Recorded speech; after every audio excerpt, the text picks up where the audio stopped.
Please can I welcome everyone to this meeting of Winchester Town Forum, taking place from the Walton Suite, Winchester Guildhall. The time is 6:30 p.m. I'm Dawn Adey, Strategic Director. As this is the first meeting of the new municipal year, I'm opening the meeting to take the first procedural item on the agenda, the appointment of the Chairperson and Vice Chairperson for the 22-23 municipal year. Please can I advise that this meeting is being audio recorded and live streamed from the Council's website. In addition, a video recording of the meeting will be uploaded to the Council's YouTube channel after the meeting. Please can I remind officers joining virtually to turn off their cameras and mute their microphones until invited to speak. Please can I also remind members to speak clearly and remember to use your microphone. In addition, please speak directly into the microphone and do not turn away when speaking. This will ensure your comments are picked up for the audio and video recording, as well as improving the audibility in the room. Finally, please can I ask everyone to ensure that mobile phones and other electronic devices are on silent or switched off entirely. First agenda item. Please could I ask the forum for nominations for the position of Chairman for 22-23. Are there any nominations? Councillor Ferguson. I'd like to nominate Councillor Krask, please, for Chair. Thank you. Are there any further nominations? I see none. Can I take a vote on... sorry. I just wanted to second. Sorry, thank you. So it shows your amount of practice. Thank you very much. Councillor Ferguson nominated, Councillor Becker seconded, and are you agreed? Agreed. Thank you. I can confirm that Councillor Krask has been duly elected as Chairperson of the Winchester Town Forum for 22-23. Thank you. Now moving on, please could I ask the Forum for nominations for the position of Vice Chairman for 22-23. Do we have any nominations?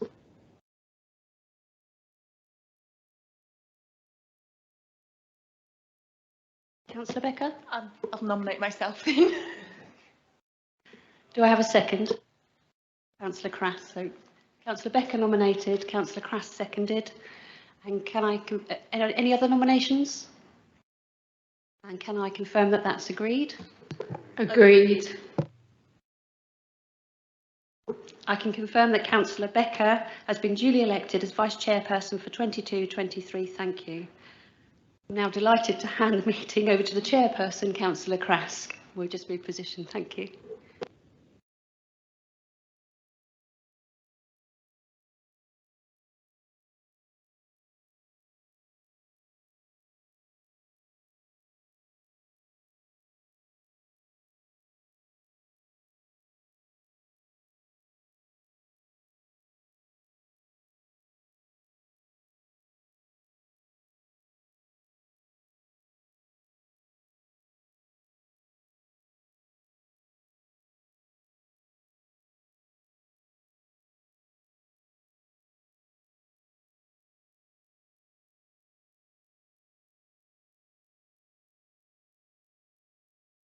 Well, thank you, everyone.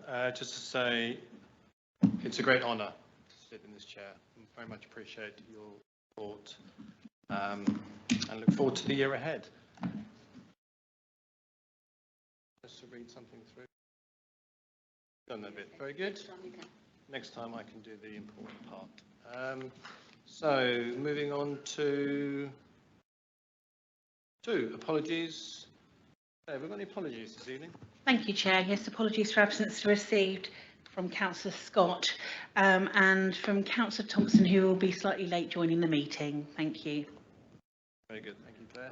Sorry, I should have added. Councillor Green and Councillor Todd have also passed on their apologies. Thank you very much. Noted. Disclosures of interest. Do we have any disclosure of interest today? No, take that as a no.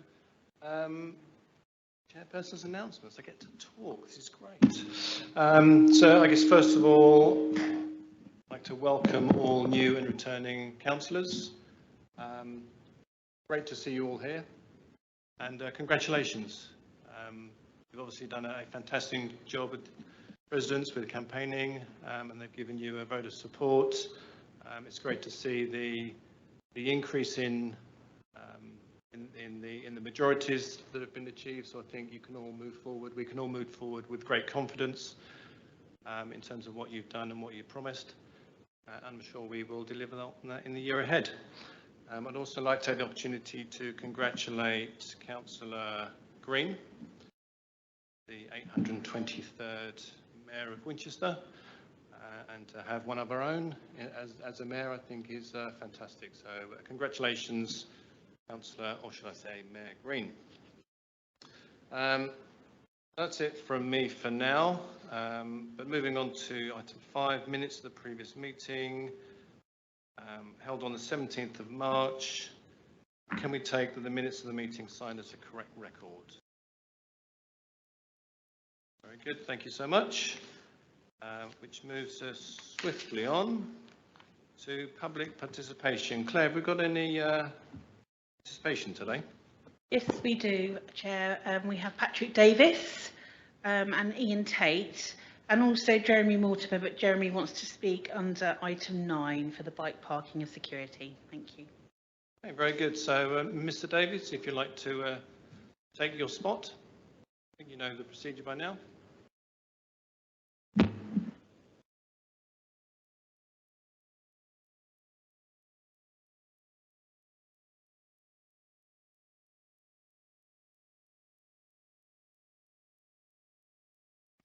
Sorry, Patrick, microphone, if you could switch your microphone on. Is it not, or pull it nearer to you, please. Okay, I'll start again.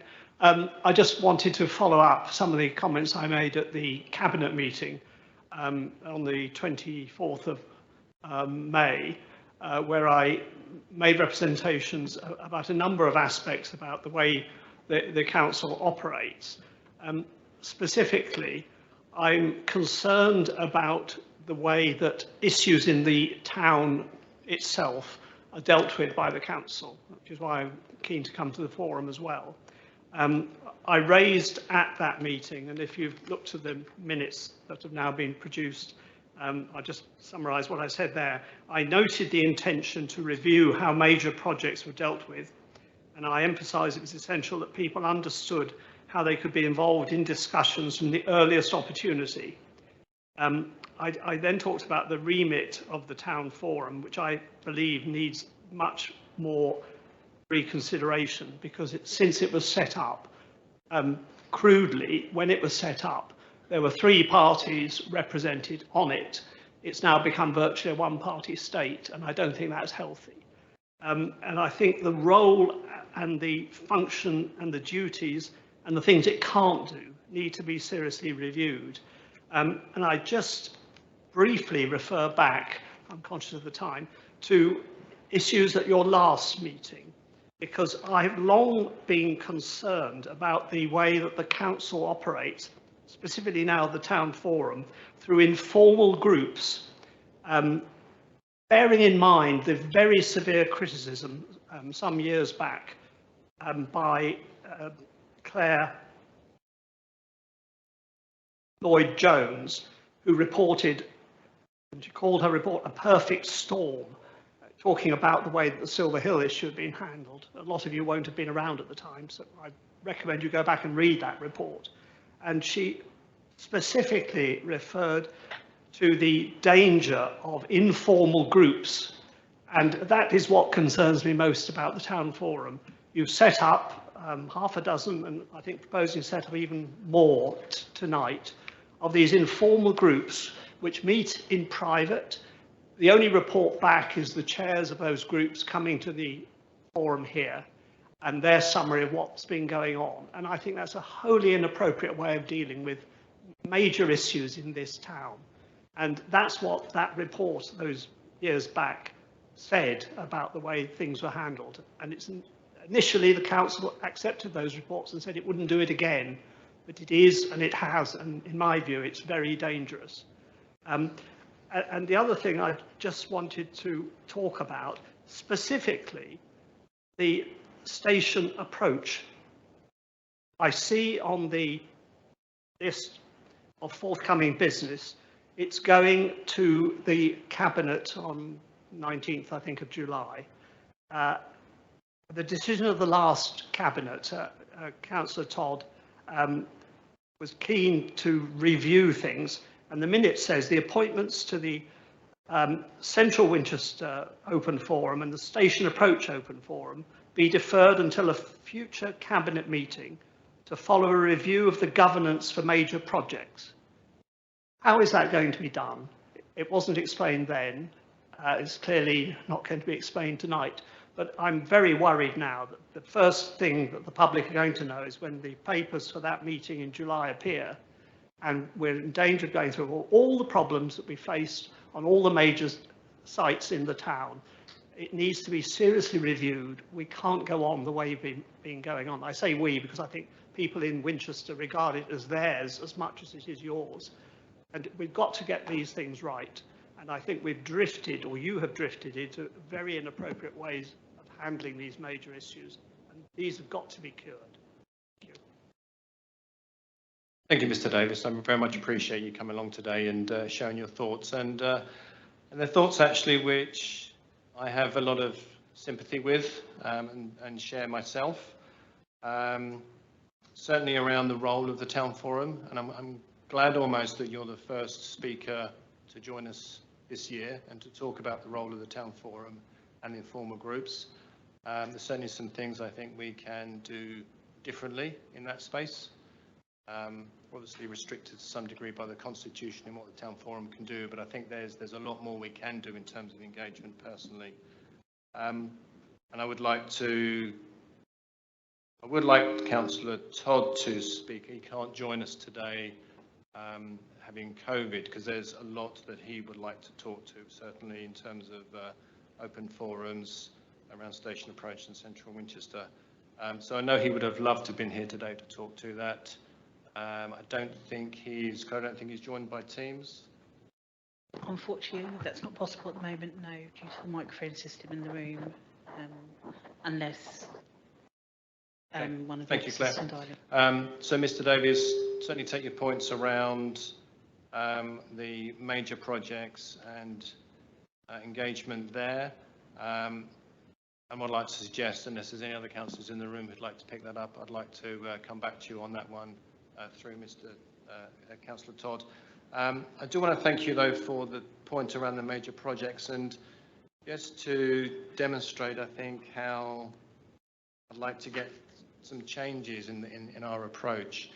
And I'll talk about it now, but also refer to it later.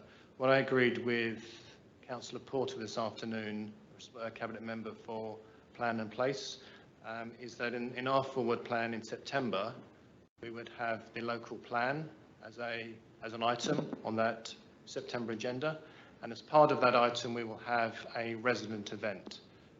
So we will take voices from the residents on the local plan in the September meeting. So for me, that's an example of how I'd like to see different approach to the role of the Town Forum, which we're fully able to do within our constitution. So thank you for your contribution today. Was there anybody else who wanted to comment on Mr. Davies' words today? Very good. Well, thank you. Then I think we move on to, I think, Clay, is it Mr. Tate? Yes, Ian Tate, thank you. Thank you.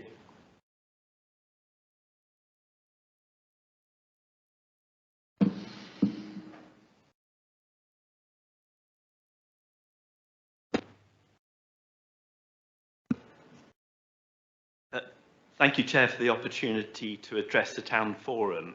I've spoken in the past on the issue I'm going to raise tonight, and in actual fact, I addressed Cabinet last November about concerns about antisocial behaviour in the city centre, particularly around King's Walk. Since then, the Council has taken action and removed the brick walls and erected a wooden fence. My worry is that all that has been achieved is the displacement of street drinkers to other locations, and in fact, as some of us will have seen tonight, there are 15 or 16 people from King's Walk in St Maurice's Covert with alcohol in open display. We have an alcohol exclusion zone. There is no enforcement of that whatsoever. So the police and the PCSOs, the wardens, take no notice of the street drinking whatsoever. At the moment, there are about 7 permanent, it seems, begging stations in and around the High Street. The site opposite the Ivy is a 2-man station with lots of paraphernalia. None of the people we see are homeless. They will ask you for money for the night shelter, but they are not homeless. I don't have an issue with the individuals, but to have them on the street in a drunken state with the effects of drugs, it's not good for their physical health, it's not good for their mental well-being, and it's not good for their sense of respect. I was looking through some papers. Back in 2015, there was a member briefing, the Antisocial Behaviour Police and Crime Act 2014. It gave authorities real powers to tackle these problems: street drinking, persistent begging, rowdy behaviour and open drug use. I'm saddened that virtually none of the powers in that act have been used. And jokingly, the conclusion said, if you see people persistently begging, you should report it. Well, in those days, we probably had 2 people begging. Now we've got 7 or 8. And I think to myself, if I were a parent bringing a young child into Winchester, what is the impression given to that young person to see people who are begging, but also in a state of real physical distress because of the effects of alcohol and drugs? And the sadness is some of these people are really interesting characters, and their lives are being frittered away by the lack of positive intervention. And the solution isn't for them to die of the effects of alcohol or drugs. Surely what we all want is for them to be supported and a route to some semblance of self-esteem and good health. So I make a real plea, and it's interesting what Mr. Davis was saying about the purpose of the Town Forum. I was here from its inception when I was one lone Conservative on the original Town Forum. It's nothing to do with politics, so I'm slightly saddened about the grandiose statements about politics. It's about doing something for Winchester and for the residents across the whole spectrum. So I do think this issue doesn't need to be swept underneath the carpet. It's great some of the positive things we're doing about the environment within Winchester, the physical realm, but we have to look at the human aspects of it, and we must extend a hand of help and assistance to these people. It's not good for Winchester for a whole myriad of reasons. So I do hope that's something that the Town Forum can pick up and take forward in a constructive way. Thank you, Chair. Very good. Thank you, Mr. Tate. I think that's very powerful and concise. And I certainly recognise as I walk here today, exactly as you're describing in terms of people on the street, under the influence and in need of support. Not good for Winchester Town and not good for the people in that situation. And certainly I'd like to see what we can do about that for sure. So I'll open up for anybody who wishes to respond, to add to that. Any questions of Mr. Tate?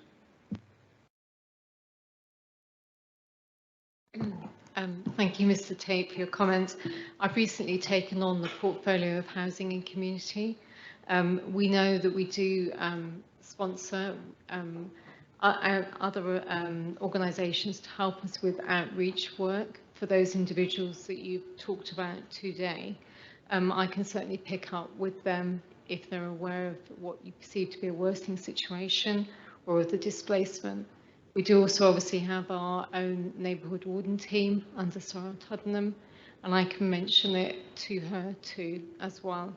It is a concern. You can stop people being in one place, but their problems don't go away.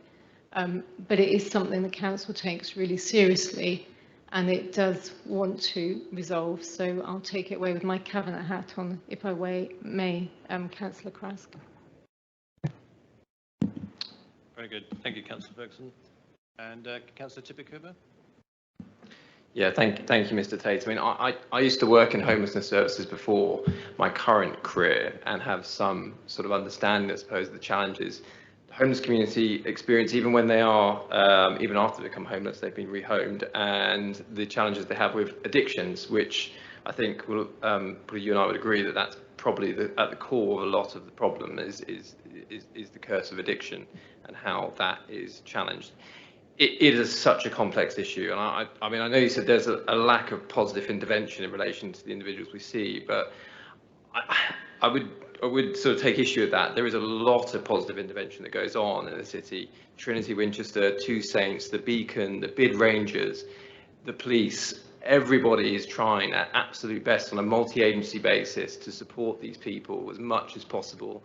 The town forum will do what it can, I'm sure. It's an issue which is, which we're all involved in some way, I'm sure, whether it be with Trinity or the Bid or the Beacon. But we hear you, and we do want to do more. And I think young people coming into Winchester, certainly my young people, are very proud of that sort of intervention that's there and the services that are there. So I'd be a bit more optimistic, but it is an intractable sometimes intractable, but not a challenge we can't all face together and work on together. So. Thank you, Councillor Tibby Cooper. And I can't help but notice that we have Superintendent John Turton with us today. Maybe later when you're at the table, you might have a few words that you could help us with as well. That'd be much appreciated. But thank you, Mr. Tate and Mr. Davies. Very grateful for you coming along today and contributing to this forum, which is very much what it's all about. It's about people contributing and us doing what we can to support the people of Winchester. I think moving on to the agenda as set out, the next one, point 7, is really to note the dates and times of future meetings. So perhaps we can do this fairly quickly, but we've got a meeting in June, November, January and March, as per detailed at point 7, and we can get into the forward plan, I suggest, later on in the agenda when it comes to the informal groups. So really that's just a point of note. So we will be meeting again through the year. But into the more formal part, it's next up looking to hear from Paul Spencer, the Executive Director of Winchester Bid, to talk us through the draft bid business plan and ballot proposal. Thank you, Paul.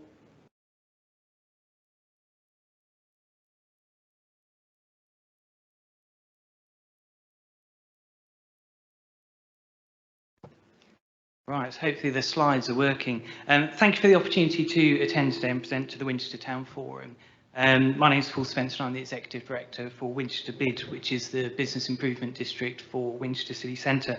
And I'm here to provide for you an update on our work and our plans for the future. So bids are business-led partnerships which deliver projects and services to local businesses which are beyond the statutory responsibilities of public bodies. They're legally established, voted for in a ballot process, and our last ballot was in the autumn of 2017, and our next one will be later this year in the autumn.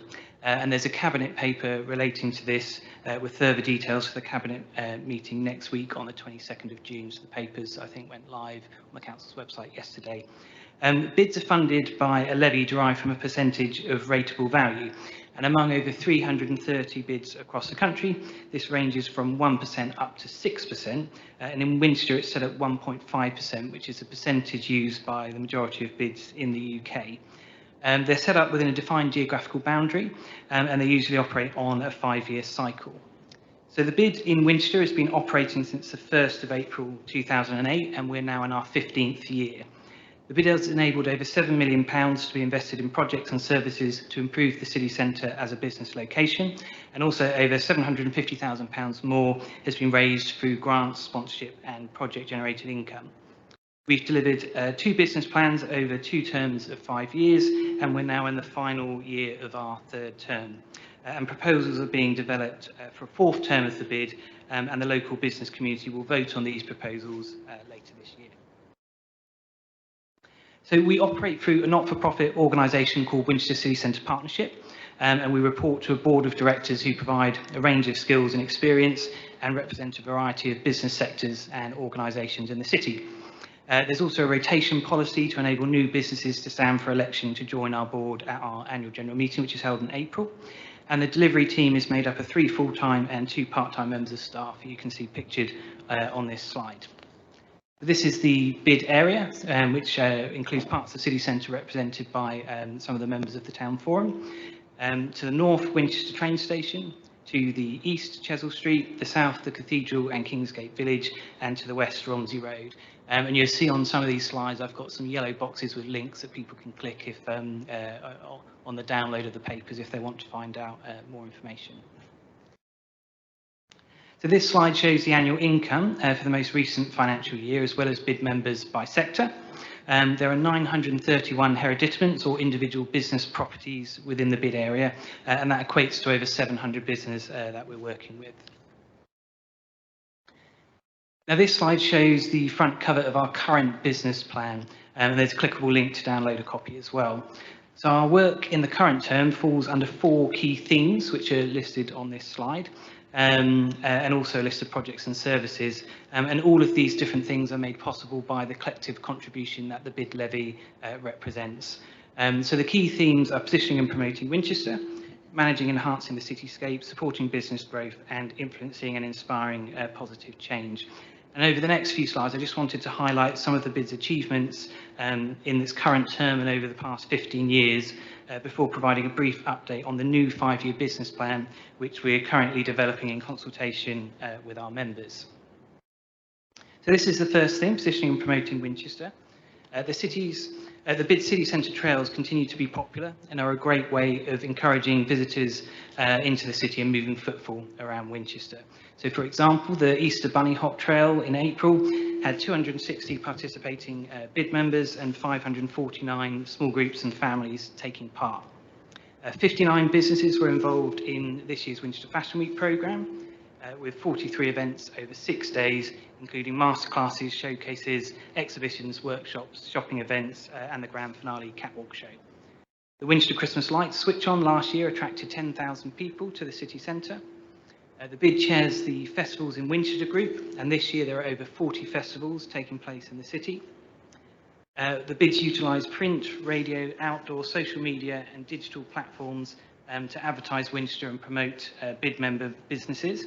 And across all our social media platforms, we have over 17,500 followers, and we share content with local businesses daily on our platforms.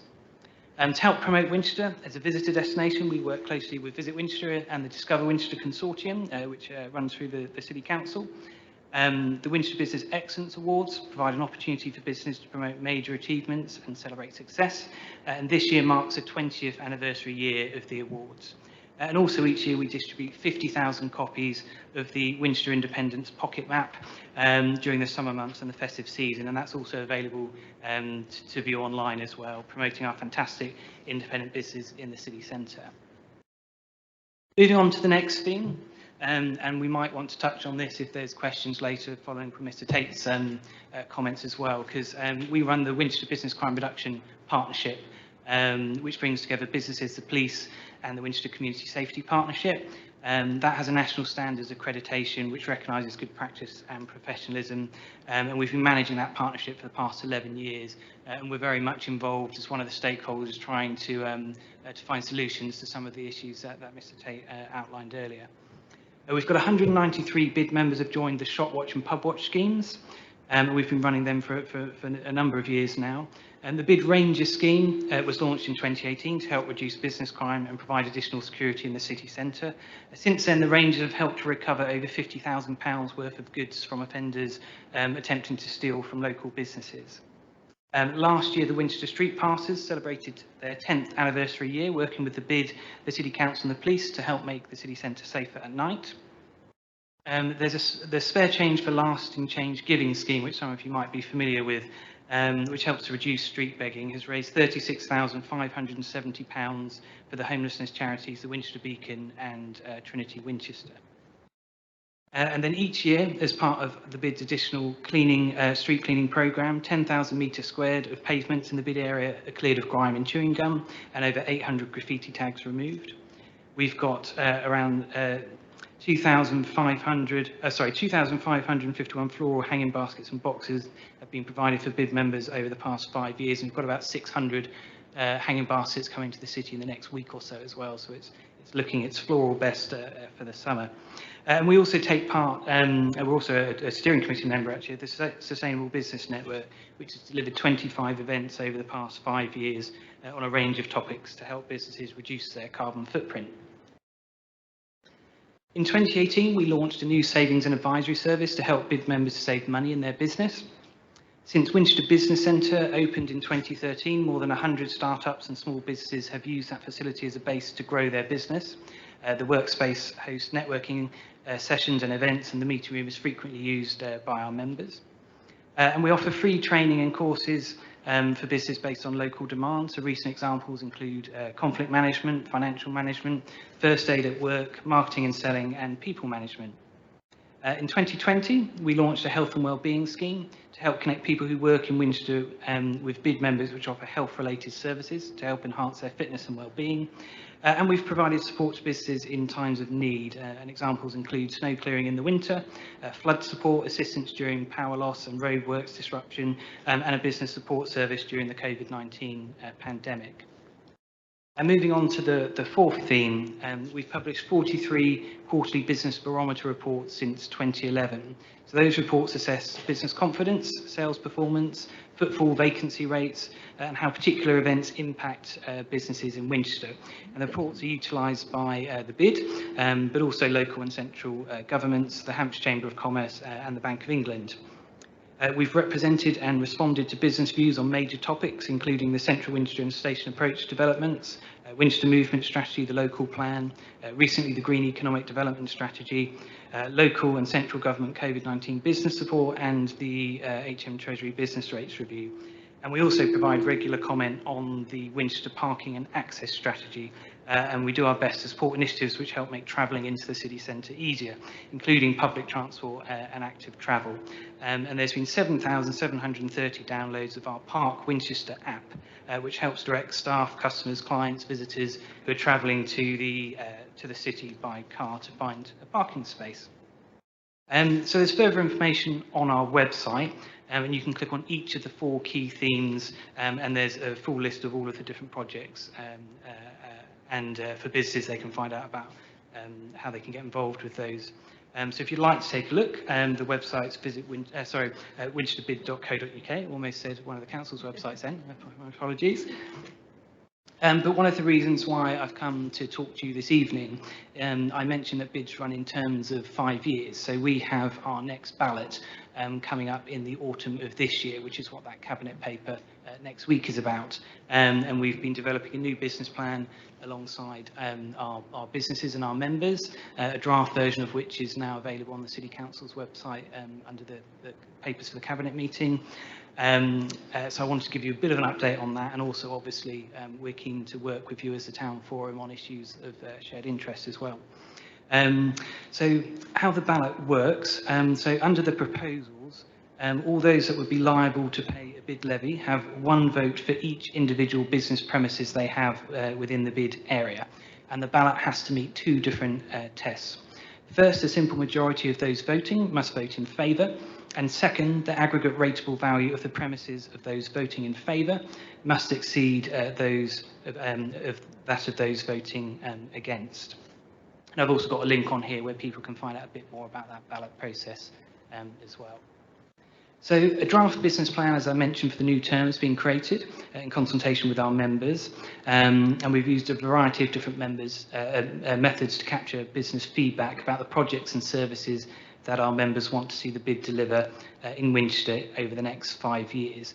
And a final version of that business plan will be published ahead of the ballot, so we're still at a point where we can take further feedback and make some changes to that document based on that feedback. This slide shows some of the projects which have come up as priorities for our members so far, through some of the different methods we've been using to capture interest. I'm aware that the ones in grey aren't very clear on the screen, so I'll just read some of them out. So some of the additional public realm enhancements that we provide, the floral displays, the Christmas lights, some additional cleaning beyond that which the council's teams do, is important for many. Our work supporting specifically independent businesses in the city, marketing the city, festivals and events, the cost saving and advisory service, lobbying and influencing the agenda on key issues which impact the commercial well-being of the city, measuring how the city is performing as a business location and using that data to inform decision making, and providing equality and diversity, sustainability and green issues, and health and well-being for people who work in the city centre, so promoting all of those important issues. Providing networking and training opportunities, and of course the Business Crime Reduction Partnership, which I mentioned earlier, Shop Watch and Pub Watch, and the Radio Link scheme, as well as the 7-day-a-week Winchester Bid Ranger service. So this final slide includes the list of projects and services included in the new draft 5-year business plan for 2023 to 2028, which you, as I say, you can access online now through the Cabinet papers. We aim to build on the successes of the bid over the past 15 years and deliver themes and activities based on input and priorities raised by our bid members. We're not proposing any changes to the bid area this time around, or to the levy rules.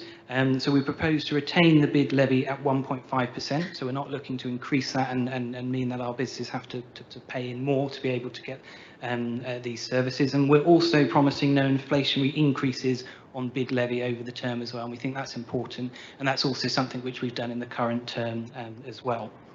We are looking to diversify our services to meet the needs of local businesses, and our initiatives will focus on securing a stronger future for Winchester and working towards a better promoted city, a safe and secure city, a clean, attractive and sustainable city, and a thriving business community.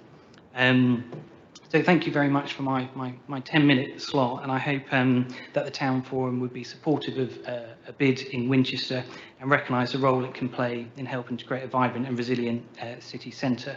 And should we be successful at the ballot later this year, we look forward to working with you on topics of shared interest, and yeah, I look forward to any questions you have as well. So thank you. Very good, thank you, Paul, and I think a fantastic opening presentation for the year ahead. Very appropriate. Open the floor to questions, if I may.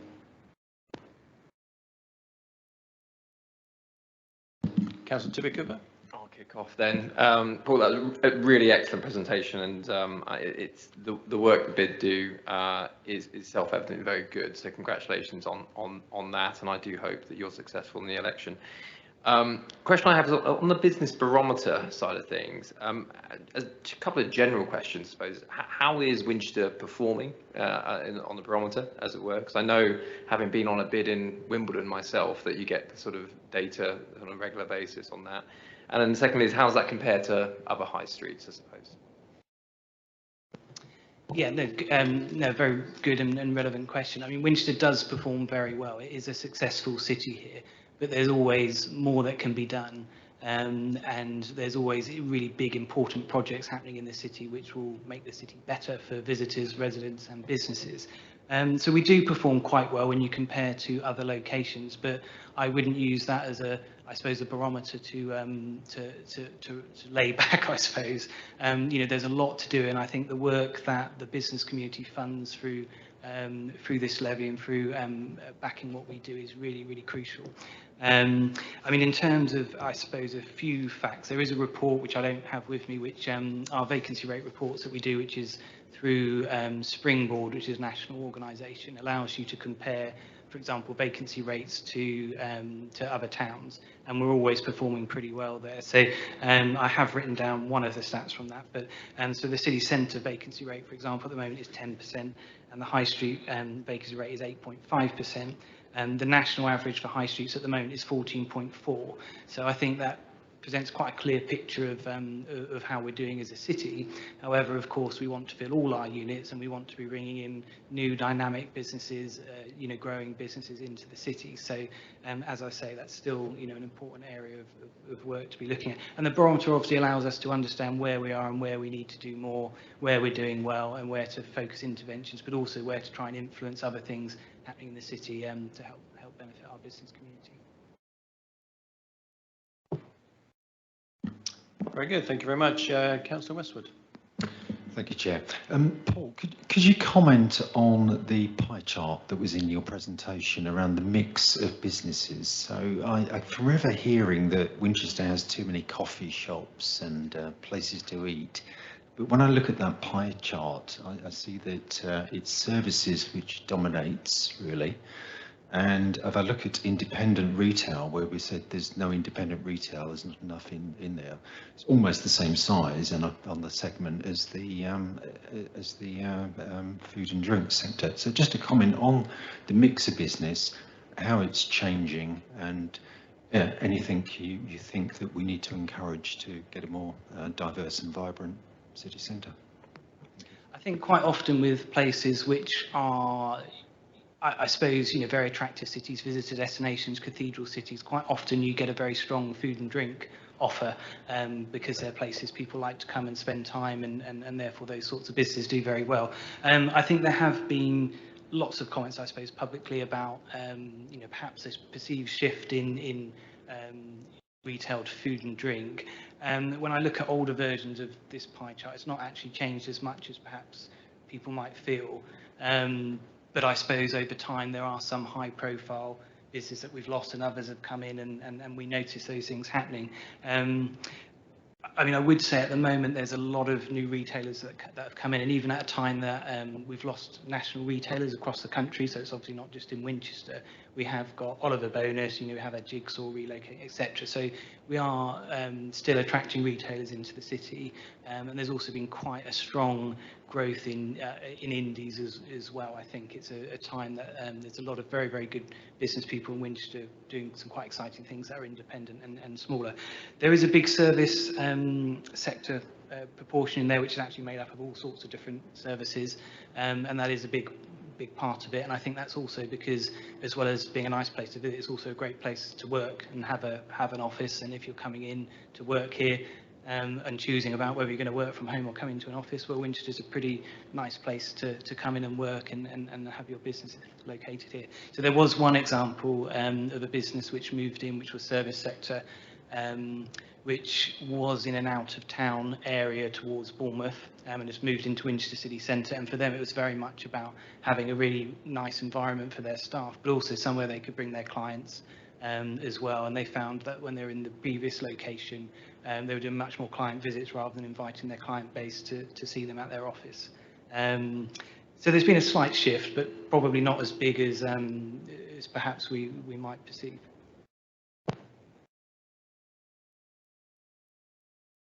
Very good, thank you. Councillor Ferguson, please. Thank you, Chair, and thank you, Paul, for a fantastic presentation. It's great to have it all encapsulated in just a few slides, so well done for that. I know very much that the City Council works closely with the bid on a number of things, and it's useful to have the range of voices that can be represented through the bid. Looking at the board, it's clear that you really do have representation across all those different groups and across the bid area. During COVID, it was very much about sustaining businesses, helping them through that pandemic period. Obviously, we're going into a cost of living crisis, which must be concerning businesses. And I wondered, with your bid hat on, what support you'll be offering to businesses around that to get through this next economic shock that we're all going to go through. And an extra question would be, one of the challenges we get, and I know you get, is how do you support businesses on the periphery of the bid area? So how do we direct footfall away from the centre out to the edges to show people the breadth of what is there? Because often when they walk down from the city or they come into the major car parks, they literally just go straight up and down the high street. So the challenge of making sure we exhibit the whole of what Winchester has to offer. Thank you. Thank you. I suppose first on that cost of living question, that's why, for example, services like the Savers Advisory Service are really important. So that's through a local company at the moment called Auditor, which are Winchester based but work nationally. And they can look through all of your different business costs if you're running a business in the city, and look at areas where they might be able to help you find cost savings. Also, I think that's why it's important that we are looking to maintain the levy at its current percentage, and we are also we've done a lot of work with our board on our budget for the new draft business plan in order to not need to put in those increasing inflationary increases into our levy. Some bids do that. We haven't done it this term, and we don't plan to do it in the future. But also, I think those projects and those key themes become even more important as we move in. I mean, they always are, you know, these sorts of things. But I think as we're moving into a difficult time, the city being well promoted, that it's safe and a pleasant environment, that we're there to listen to businesses and be able to raise their voices is always really important, and particularly in challenging times to have that sort of collective voice. Thinking about the next question was around the periphery, areas on the periphery. I mean, I think Winchester's got a lot to offer, and I think for those that know Winchester well, you know, we do go out and explore different parts of it, and I think that's why marketing is important. For example, our independent business map and all the work we do with Indies, we've got a ring-fence budget specifically for projects for independent businesses, is really key. But we do always need to think about how we move footfall around. And I think it links in with the movement strategy as well. It will link into lots of projects which connect to the city centre. And that's quite important. But there was a question I was asked informally earlier about sort of perhaps even wider, you know, moving outside of the bid area and other areas, and what we might do for them. One thing I would say is it's really important with the bid that the area that you, in your map, is an area where everyone's going to have a collective investment in the types of projects you're doing. So sometimes with a bid, that's why we're not proposing to change the boundary at the moment, because it has been changed in the past. We've been going for 15 years now, and if you get too wide, you've then got to think about, is everything you're doing relevant to the people right in the centre as well as those on the periphery? So that's why the boundary is how it is. But certainly even within that boundary, there's areas where we've got to get the footfall going. So, but I do think movement strategy is really key on that. You know, for example, when you're coming out the train station or the main modes of transport, which way you're directed, and it probably should be that you've got multiple routes which are attractive and good to visit, and they need to be signposted as well.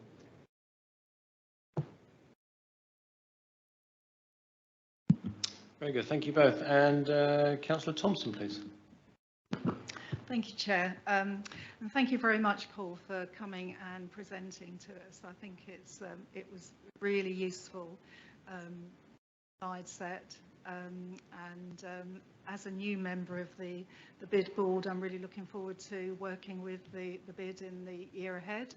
I've already attended my first board meeting, and I think it's a great example of partnership working between the bid, looking after our businesses, as well as partnering with the City Council and making sure that the services that we can offer, both our residents and the business.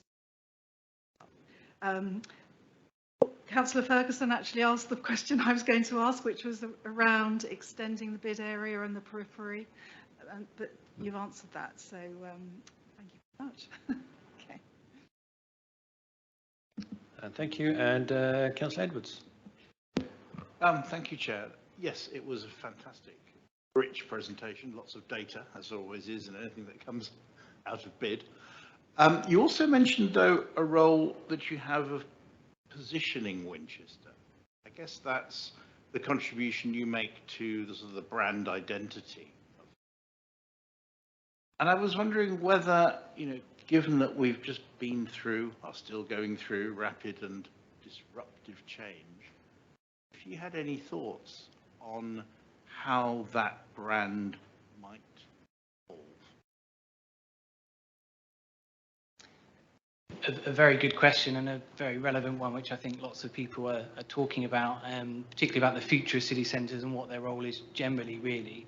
I mean, we are finding, for example, Winchester is still a place where businesses are wanting to move to because of its, you know, its great characteristics.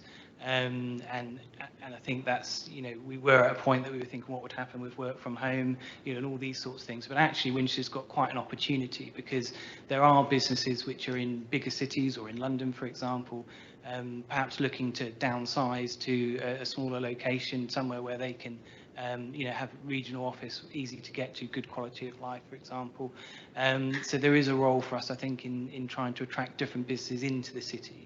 I think the major developments will obviously have a role to play in this. But with all these things and how we position Winchester needs to be a collective thing. I mean, that's what bids need to be. You know, we need to be collective for our businesses. But also it's about working collaboratively on that vision as well. So we do work closely with Visit Winchester and Discover Winchester, for example, and various departments within the council looking at some of the big projects. But also I think it's probably worth mentioning the City Centre partnership as well. That group's been looking at climate change this year, for example. During the pandemic, it was brought together to look at how we respond to that. But that's got all sorts of different city institutions and groups connected to it. And I think it's about trying as much as we can to have a shared vision for what we're trying to achieve. But I think, you know, Winchester is a successful place and we've got to make sure it continues to be successful, and we also got to think about what sort of businesses we can attract into the area, and what sort of opportunities there are for visitors as well as a place to live. So there's some big topics which I know the council come across regularly, and we, you know, look forward to continuing to be part of those conversations. Very good, thank you. And Councillor Batho. Thank you, Chair. I think my question to some extent has been preempted in terms of the previous conversations. But yes, thank you for the presentation, and very keen obviously for there to be a vibrant economy in Winchester. My question was about sort of the periphery and the sort of local parades of shops, those that are in the St Barnabas ward, sort of Week and Hairstock. I'm just wondering what potential there is for support from the bid to those more, you know, sort of outer parts of the district and the town forum area. Thank you. Yeah, I mean, firstly, when it comes to looking at the bid boundary, for example, when we have extended it in the past, that's come from, I suppose, businesses on the edges of our boundary that have come and talked to us and said we'd like to, you know, be able to access some of your projects as well. So generally, when we have extended the boundary, that's come from, you know, businesses rather than us necessarily initially. When it comes to areas which are a bit further out and perhaps, you know, wouldn't come into a big, you know, you'd only want a bid to be so big, I suppose, you know, before it could become unmanageable. I mean, we're already one of the ones with the, you know, one of the highest number of businesses within our area because Winchester's quite densely populated in terms of business premises.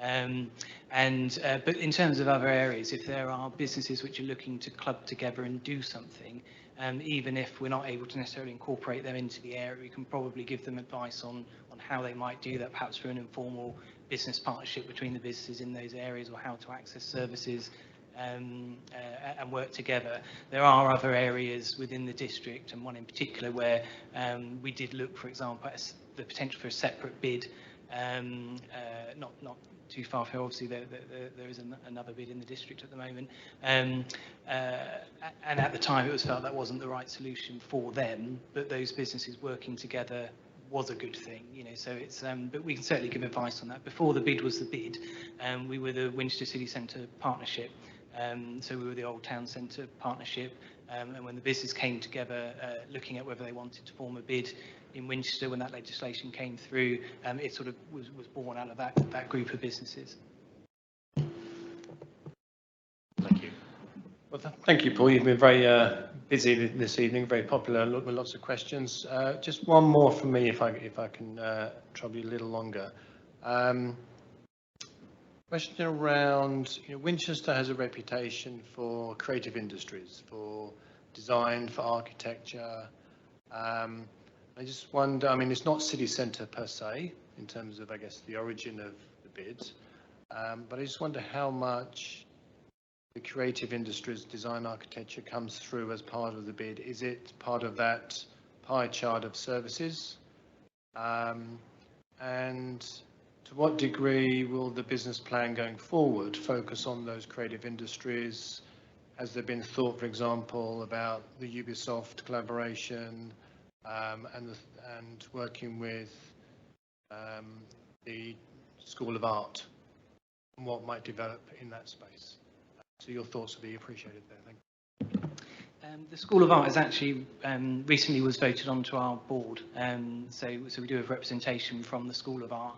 At the moment, just some smaller projects, I suppose, but they've been working with some of our members on window displays and creative sort of decorations, for the city centre. I mean, that's a small project, but obviously there's bigger strategic work with the universities as well. We work a lot with the University of Winchester too.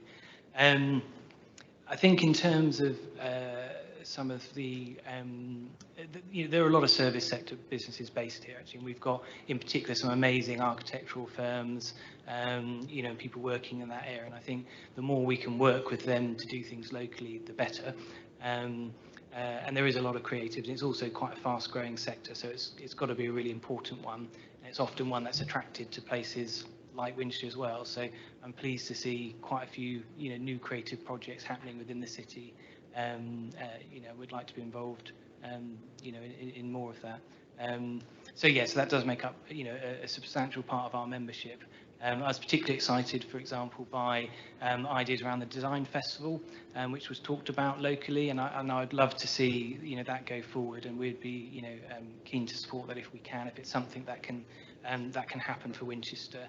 And also, I'd mentioned with the collaboration with Ubisoft, for example, we helped find the location for that and made introductions for the Cultural Trust and the Brooks, for example.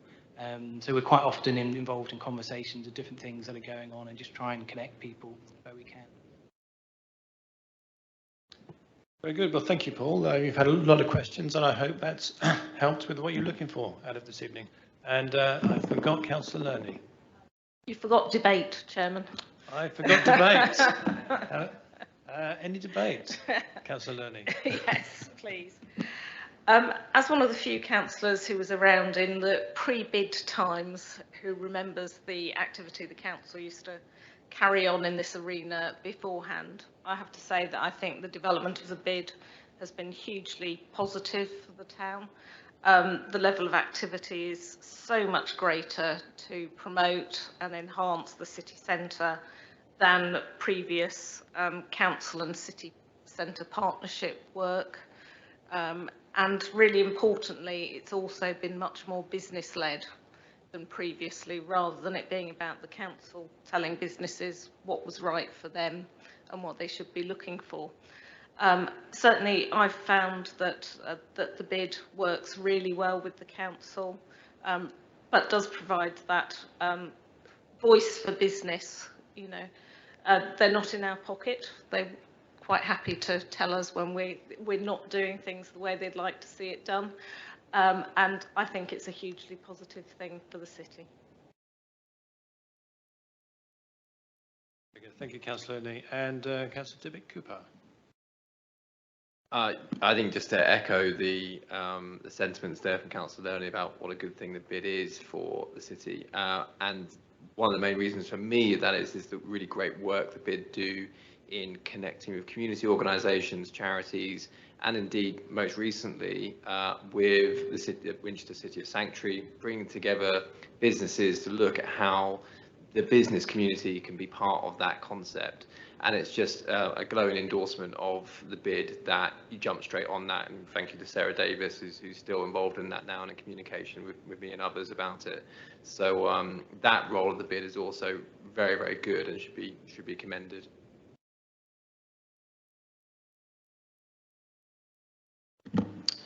Very good. Well, if there's nothing else, there's very little more for me to add to that. But add my thanks again for you coming along this evening, Paul. Very much appreciated. And I think with that we move to item number 9, which is bike parking and security, which is the Town Forum 309. And we have a number of people involved here. I think first of all we're going to take Jeremy as a public speaker with some points to this. So you'd like to turn on the microphone when you're ready, Jeremy, and off you go. Thank you, Chair. I'm speaking on behalf of Cycle Winchester, who campaign to make Winchester better by bike. That's our strapline. So Cycle Winchester welcomes the opportunity to work with the council and has already been asked for comments on schemes. Increasing the amount of cycle parking in convenient and secure locations correctly identified as the objective of cycle parking report we're about to see. Increased use of e-bikes by residents and visitors and cycling by residents and visitors will drive demand for cycle parking. Worth remembering also that in providing provision, cycle parking delivers 5 times the retail spend per square metre than car parking. So it may be appropriate to reallocate car parking spaces in some circumstances. Sorry, Mr. Mortimer, can I ask you to just pull your microphone forward so we can pick you up on the audio? Thank you. Okay, is that better? With respect to the proposals around Middlebrook Street, we do have some concerns about the best location for parking in Middlebrook Street, as it depends very heavily on what's happening to the pedestrianised area as part of the central Winchester regeneration plans. If it's to have a cycle lane down it, as proposed in the latest movement plan proposals, then money spent cycle parking in the Middlebrook Street car park may be wasted. Why would anybody stop there when they can carry on cycling until they reach Sainsbury's? Whilst we're reluctant to say don't spend on cycle racks, we do feel we should highlight that formulating a useful cycling parking plan in isolation carries risk, where we might be able to anticipate the outcome of what the cycle movement plan proposes. One area that has become significant is around security. It's important that the cycle racks are in very public locations subject to natural surveillance. A skilled thief using an angle grinder will take a minute to cut through most locks, including D-locks. Last year, there were 154 recorded thefts in Winchester of bikes. None of these have resulted in prosecution. Bike theft has become a major issue in Winchester. 21 thefts were reported in April, not including those at the railway station. 9 of those were from the city centre. Police will have data showing where the bikes have been taken from, and this should be considered when selecting locations. The railway station, although not the responsibility of the council, is one of the most popular places to steal a bike. There were 9 taken in April. That's 1 every 3 days. Currently, it's the joint highest number of station thefts in the country. April. Not an impressive statistic. This continues a woeful few months of similar high numbers. This is an object lesson in how a good level of provision at the station has been undermined by insufficient security. There's over 200 spaces there, and that level of theft will be causing people not to take their bikes. It's an object lesson of how good provision has been undermined by insufficient security. We need to avoid the same outcome in Winchester. If you have the time, looking at the local crime figures is quite revealing as to what's really going on and has been going on for quite some time. We do need to be very aware of putting cycle parking in places which people are confident they can come back and find their bikes there. Thank you for your time. Very good. Thank you, Mr. Mortimer, and thank you for coming along today. I think it's very appropriate given the content that we're going to be covering right now. I think you've given us a lot of thought around the argument for supporting cyclists coming into Winchester. Some questions and challenges perhaps around the movement of cycles into Winchester and if that might influence where we actually provide storage facilities. Questions around Middlebrook Street, whether that's appropriate or not. And key points, I think, around bike theft and security, which are critical for sure as well. But I'm grateful that we've got a great team to talk to us today about bike parking and security. We have Lucy McCone, Andy Hickman, and Chief Inspector John Turton, and I think we're going to go in that order. So Lucy, you're up first, I think. Thank you. Thank you. Yes, I'm Lucy McEwen. I'm one of the transport planners at the City Council, and I've been doing some work cycle parking. Sorry. On the cycle parking in the city. We have a number of issues with cycle parking in the city at the moment, which are acting as barriers for people wanting to come in and cycle and to safely park their bikes. We've got gaps in provision. Where we have got provisions, we have some capacity issues in certain locations. Some of our existing cycle parking is not compliant to today's public cycle parking standards. We should be looking at providing cycle parking for all users. Gone are the days where we're just going to put in some Sheffield stands. We should be looking at providing cycle parking for cargo bikes, supporting families to cycle in, bringing in trailer bikes. And we should also be thinking about the use of people who have trikes and hand bikes. And obviously, we've just touched on it there. We're all aware of the thefts that have been going on in the city, and we should be looking at how we can work together and resolve and reduce that number. So we're working in partnership with stakeholders and addressing these issues through developing a cycle parking plan. As Jeremy's just touched on, we should also think about the benefits that good quality cycle parking does bring. As mentioned, town centres are visited more frequently by people who cycle. Retail spend per square metre of cycle parking is more than the equivalent in car parking. And obviously everyone's aware of the fuel crisis at the moment, and we should be enabling and encouraging people to be able to travel by affordable means and coming into the city by bikes. A cycle parking plan will also support a number of policies. So it supports the parking and access strategy. It supports the principles of the City of Winchester movement strategy, where we're developing a local cycling and walking infrastructure plan at the moment. And we should be looking at the networks of routes within that plan and looking at the cycle parking alongside that. It also supports the priority actions from carbon neutrality action plans. So to get an understanding of what is actually available in the city centre, we went round and counted the number of cycle stands because that hadn't been done for quite a few years, and we've got 117 stands, not including the railway station. And we've got an additional 30 covered stands down at the leisure park and 20 Sheffield stands. And in response to the cycle thefts, we've put in an additional 2 toaster racks and 4 cycle lockers in front of the reception area. We also have the cycle lockers at Barfield, at St Catherine's, and also down at South Park and Ride. This plan shows where the cycle parking is and the number that are there.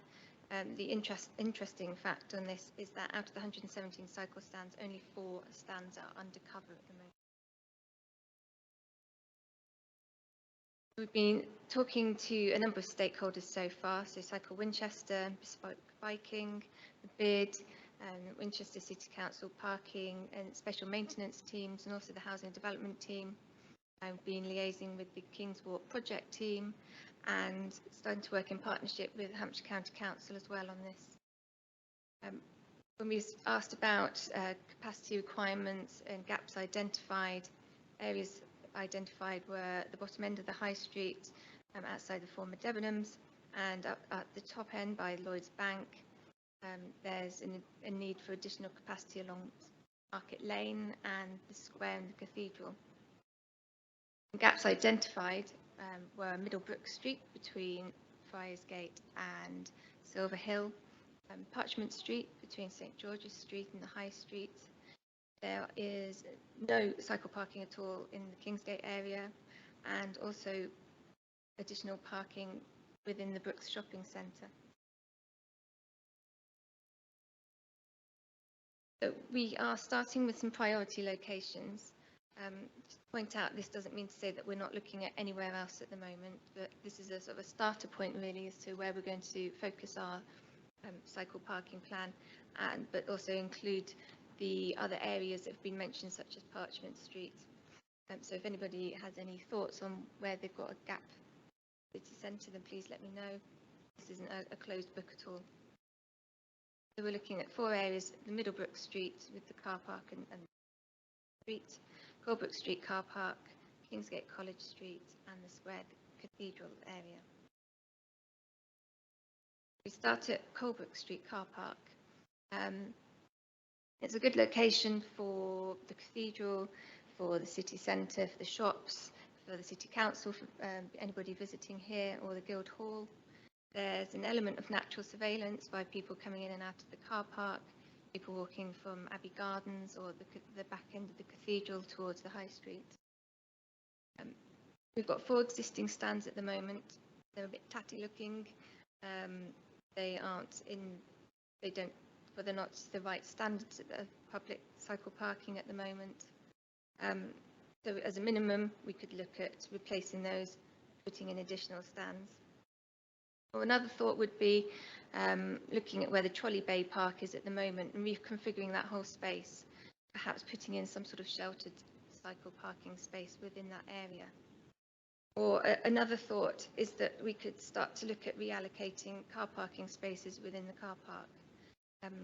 Yes, it would have some sort of revenue issue fall out from that, but it supports the principles of the movement strategy and the carbon neutrality action plan, and it's asking people to think about how they travel in and giving out the right messages that we're thinking perhaps you should be coming in by bicycle rather than by car. And the sort of thing that we'd be looking at putting in there would be a covered shelter that was sympathetic to the area, that had 3 sides covered across the top, perhaps looking at solar panels across the top, or some sort of living roof, sensor lighting, some sort of cycle maintenance stand within there, something that's of really good quality, that's going to encourage people to park their bikes, and it'll be somewhere for commuters to park for all day, or just for shoppers. Middlebrook Street we can look at as 2 parts really. The car park. So again, we've got some existing stands there which aren't compliant at all. In fact, we've got an information board that's right in front of one of the cycle parking stands, which makes it impossible to use almost.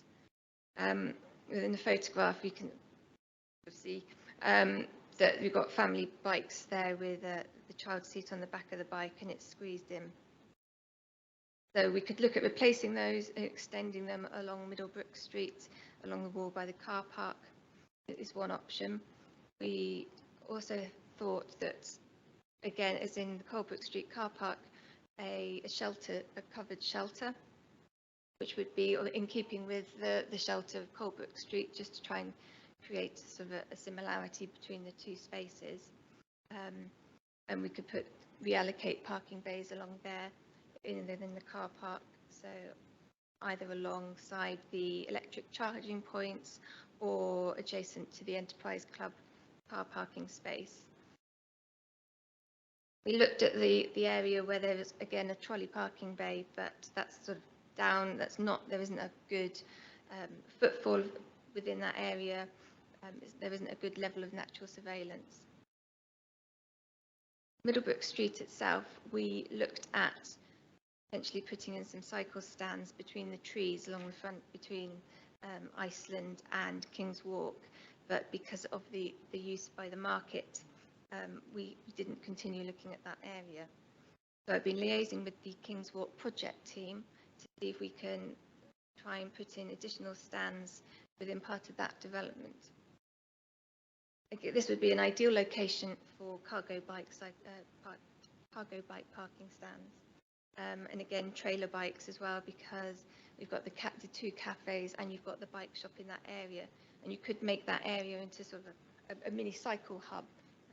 Sit outside, they can see their bikes when they're having their coffees if they've cycled in. The square and the cathedral, this is where we do have capacity issues with the cycle park. The stands outside the dispensary kitchen and the Rising Sun are always full. So we could at least put in additional stands along there. We could even look at finding a new area for putting in some stands, so outside somewhere bound by the pavilion. I've also noticed, whilst in this project, the number of cycle bikes that are parked and locked onto the railings around the cathedral grounds and within the cathedral itself. And so it would be good to be able to liaise with the cathedral and see whether we can work together and provide some cycle parking within the cathedral grounds itself.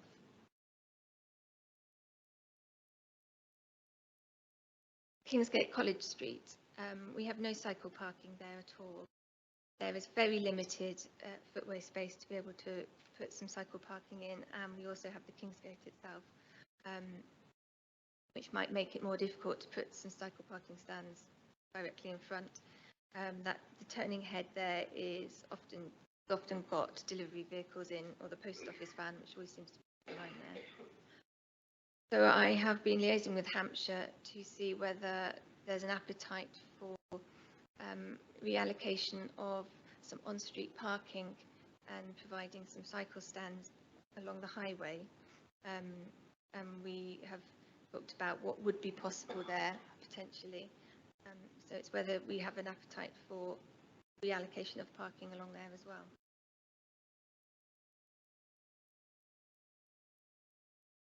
So really, I'm just looking for some feedback on the priority locations that I've talked about today.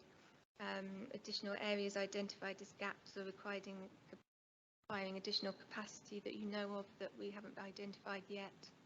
The types of cycle parking provision, the reallocation of car parking spaces, for example, and sending out the positive messages from that. The development of perhaps a mini cycle hub within the King's Walk area. And so your feedback would be greatly received. And in terms of the next steps, we'll continue to work with our stakeholders, in particular Cycle Winchester in the bid. And we're also now working in partnership with Hampshire County Council.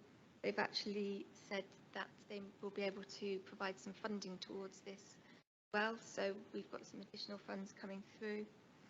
I'm working with Hampshire looking at in the long term residential cycle parking in areas where it's difficult for people to park their bikes, and working with colleagues within the City Council with regards to new development and requirements for cycle parking within those.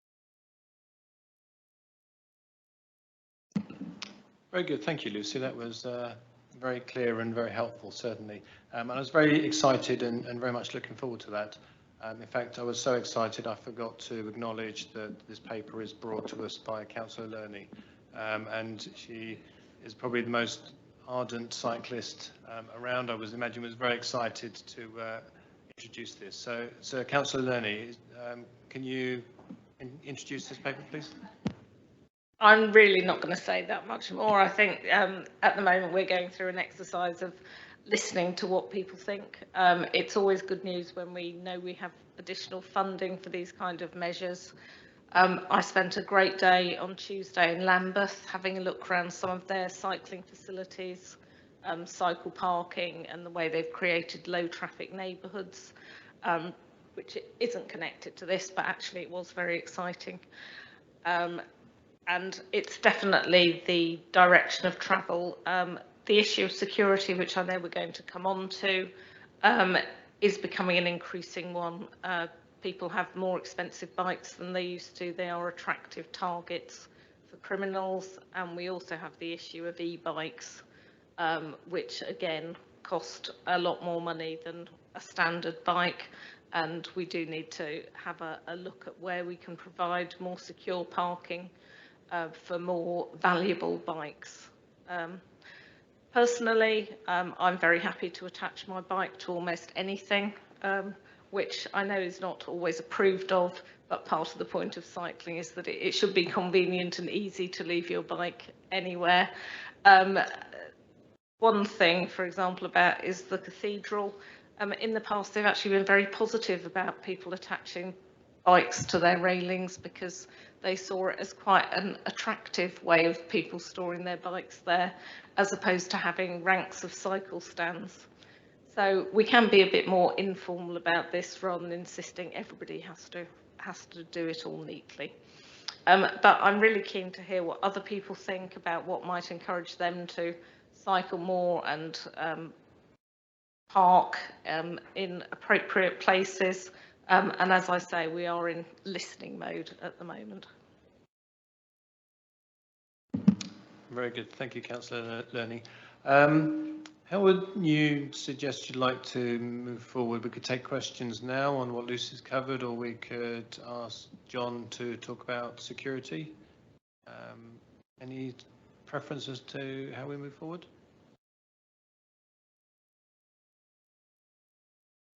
Yeah, can we bring John in?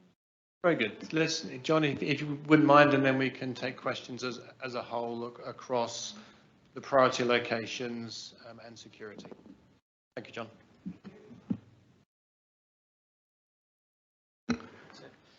It's always good to go last, actually, because quite a lot of the stuff that I was going to talk about has been covered really well, actually, by Jeremy and Lucy. But I think I probably just wanted to start by affirming that cycle theft has gone up, as suggested.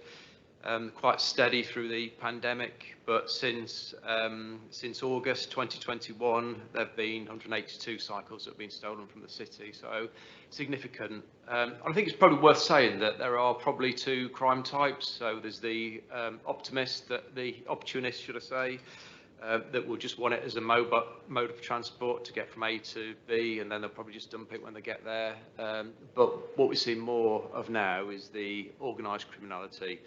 So the cost of bikes is more expensive. There's a real strong market now, second-hand market for cycles.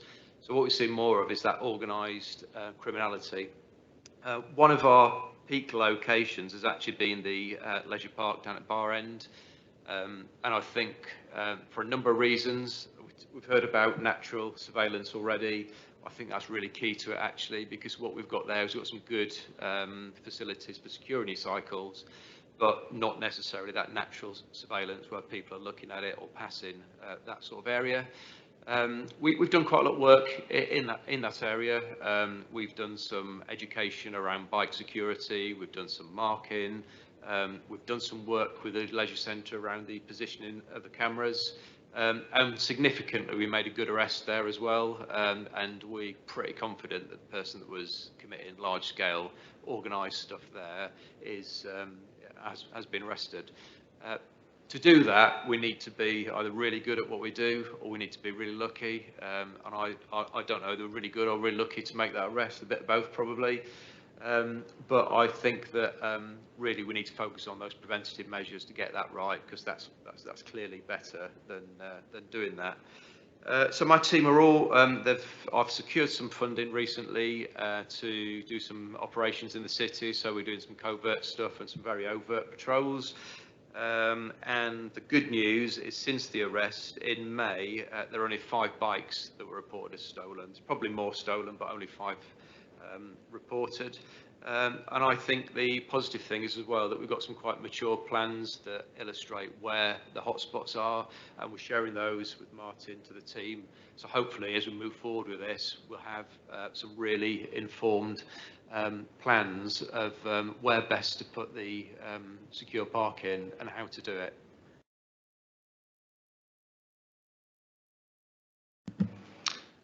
Very good. Thank you, John. Thank you all. Questions? I think Councillor Westwood, please. Thank you, Chair. Just a question for Lucy, really.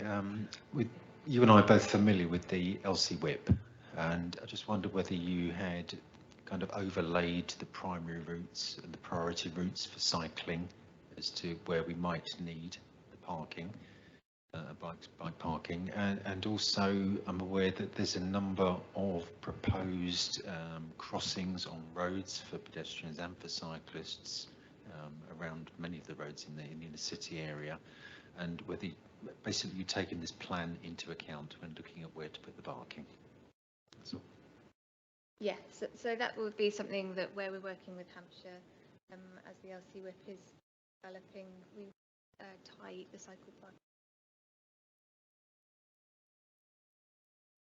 And my question really was, do we preempt that by putting the parking in the right place for the routes now? Yeah, so I've been sort of cross-checking where we're putting this. We've got for the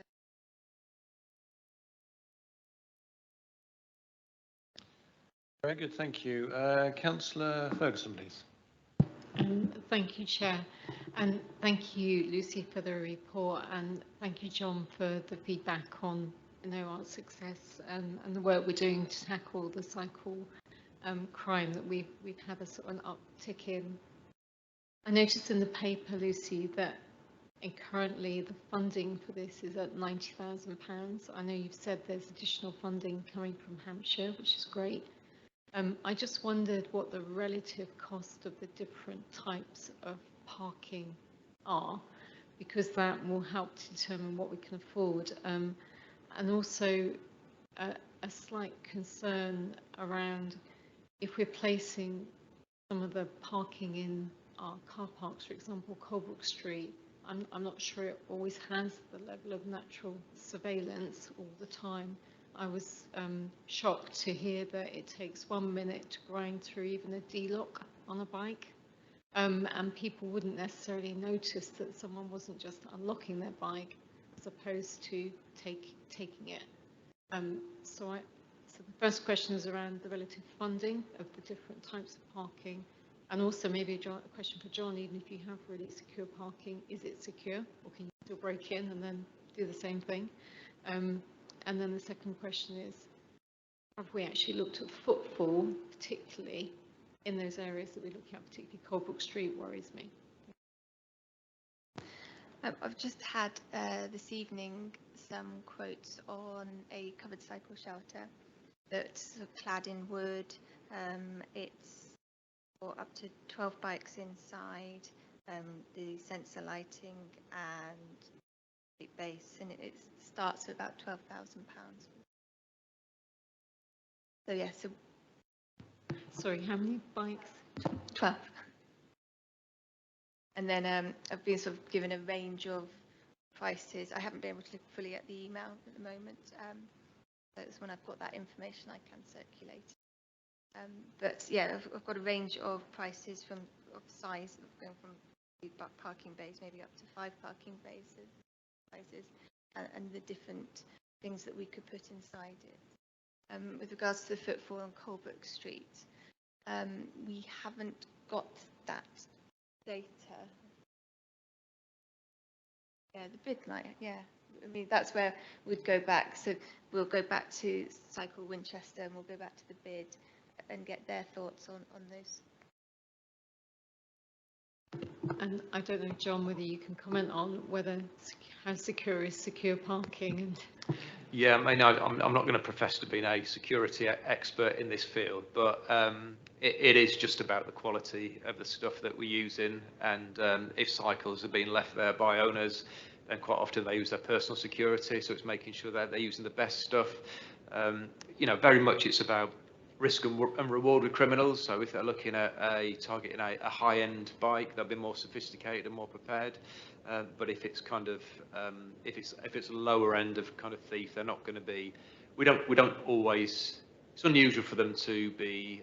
Generally, they're bolt croppers and the lower end locks that they use. The angle grinders and stuff are more sophisticated. Yeah, I think it's worth adding to that there is an advantage with the kind of cycle lockers where you can't see inside them, because it makes it impossible for a thief to know whether there's a valuable bike inside or something that's just worth a tenner. I suppose the only thing is a determined thief will maybe do their own surveillance as you're going in. Yeah, and it's probably worth saying as well, it doesn't relate to this crime series, but we've got a organised crime group that are actually targeting cycles, but cycles that are secured at home in sheds and garages and buildings, and somehow they're identifying where these cycles are high value ones are, whether it's tracking devices or we're not sure yet, but that's a really sophisticated team that we're looking at the moment. But not linked with it. Very good, thank you. Councillor Thompson, please. Thank you, Chair. Yes, a question for John, actually, because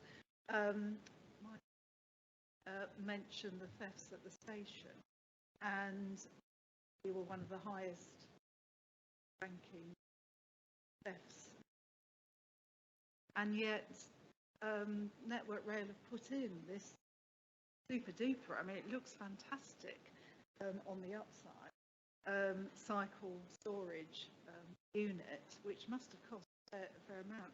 Where were the bikes stolen from? I'm not going to try and make this up, actually. It's British Transport Police that would lead with that. We do speak to BTP, and we've got good relationships, but I'm not really cited on the detail of the crime. They deal with it across their network. They're aware of the organised kind of criminality, and they've got their kind of measures, and we do joint operations, but I'm not absolutely cited on how they've gone or how it's happened. Certainly that unit, you know, it looks pretty Substantial. robust and Yeah, secure, and if they were still managing to get bikes, is there any hope with any of the security, you know, secure bikes? Just another question actually for Lucy. We've put in those secure ones at the leisure centre, in those sort of cases. And I always take a look when I'm there to see if there are any. I've only ever seen one bike. But is that the sort of thing that you're thinking of in some of these locations? Potentially. I mean, the ones at the leisure centre, response to the bike theft. Previously, we've only used them. Parked the car, left their bike overnight, and cycled in. They're quite big, active. So that's where we would work with stakeholders. Cycle parking due.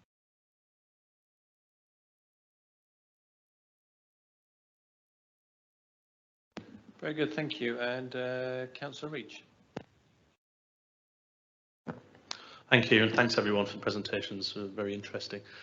Just a couple of general points. I think the first is to say I think we should be bold, and I think we should recognise just how efficient cycle parking is in terms of road space. We've got a very congested city centre. If you talked about a hangar where you can get 12 bikes in what is presumably the space for one car, I think we should be really bold.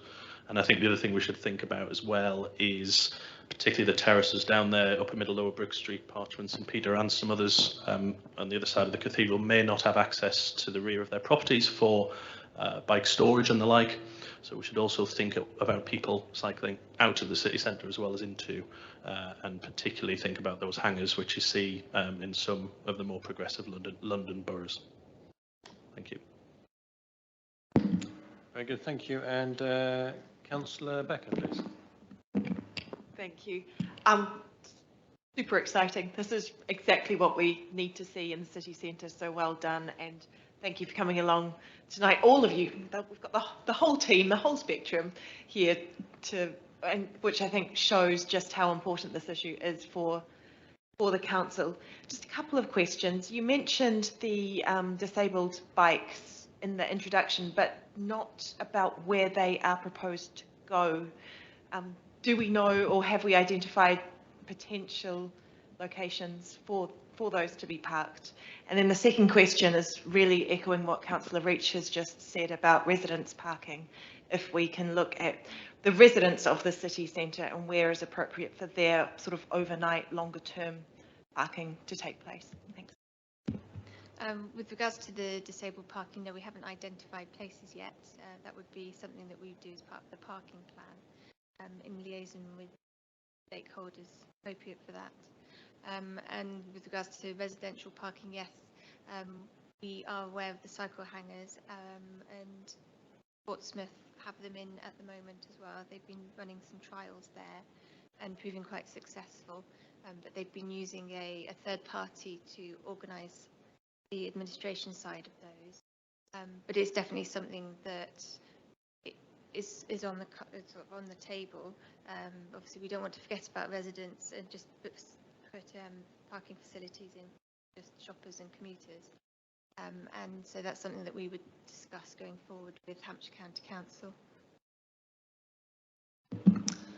Very good, thank you. And Lucy, just to say, the microphone isn't being picked up completely on the recording. So maybe you get closer, or if you can't, we'll switch out the microphone and give you a different one.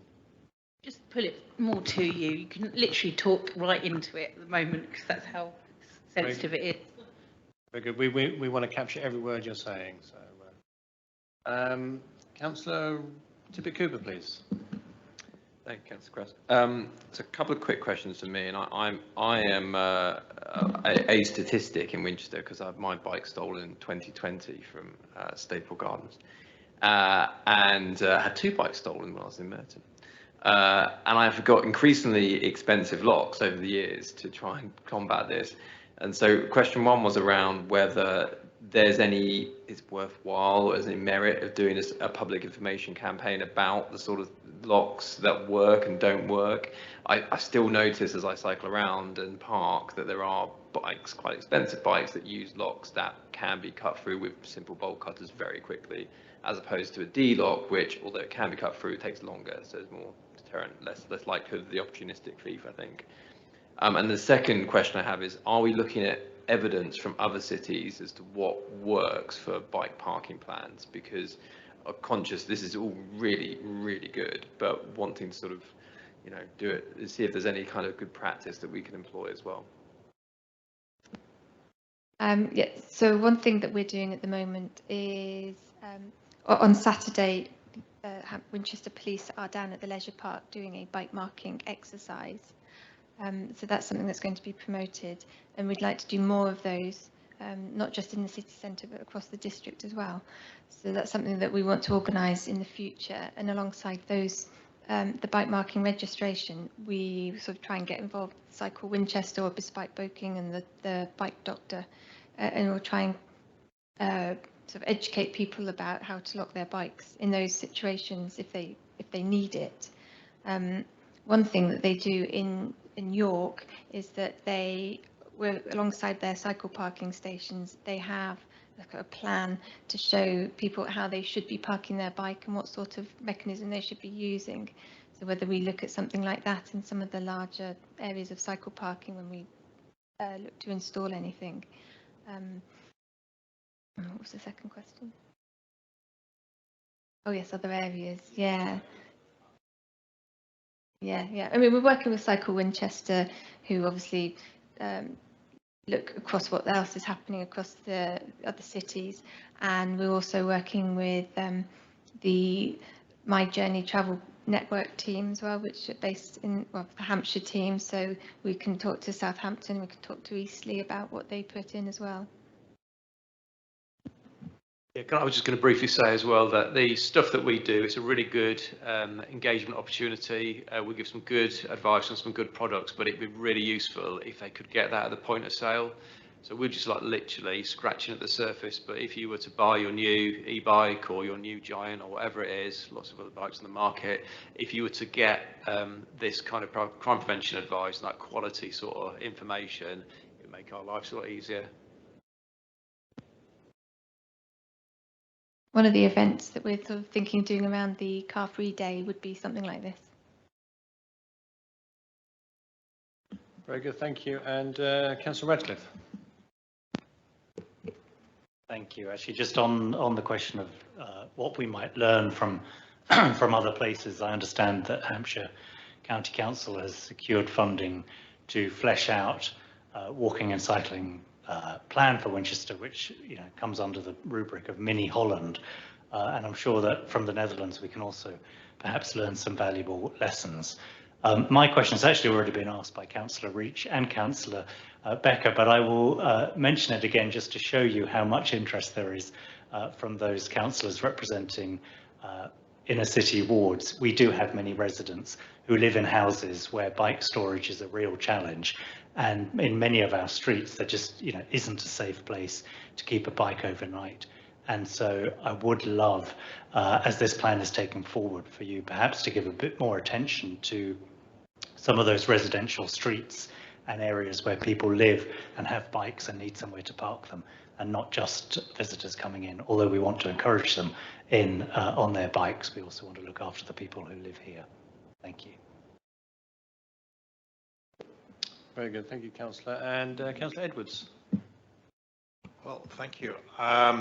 Yes, Absolutely right, Councillor Radcliffe. I'm sure police will be aware of the problems in St Cross, where bicycles were being stolen from backyards, and so on. Even in areas that look as if they don't have a problem, there can be a problem. And if you're looking at the route, if you want to encourage cycling, you've got to be safe at both ends. The reason I originally raised a hand, though, was just to give a quick comment on Kingsgate College Street. I'm not sure that really passes Mr. Mortimer's why not go to Sainsbury's test. There are very few, there's only 4 shops, I think, in that area. I know that people go for other reasons. And the much more interesting one, just to me as a ward councillor, seems to be the area around the square, and an accommodation with the cathedral really seems very, very important. But good luck. I mean, it's a great path pedaling along. Thank you.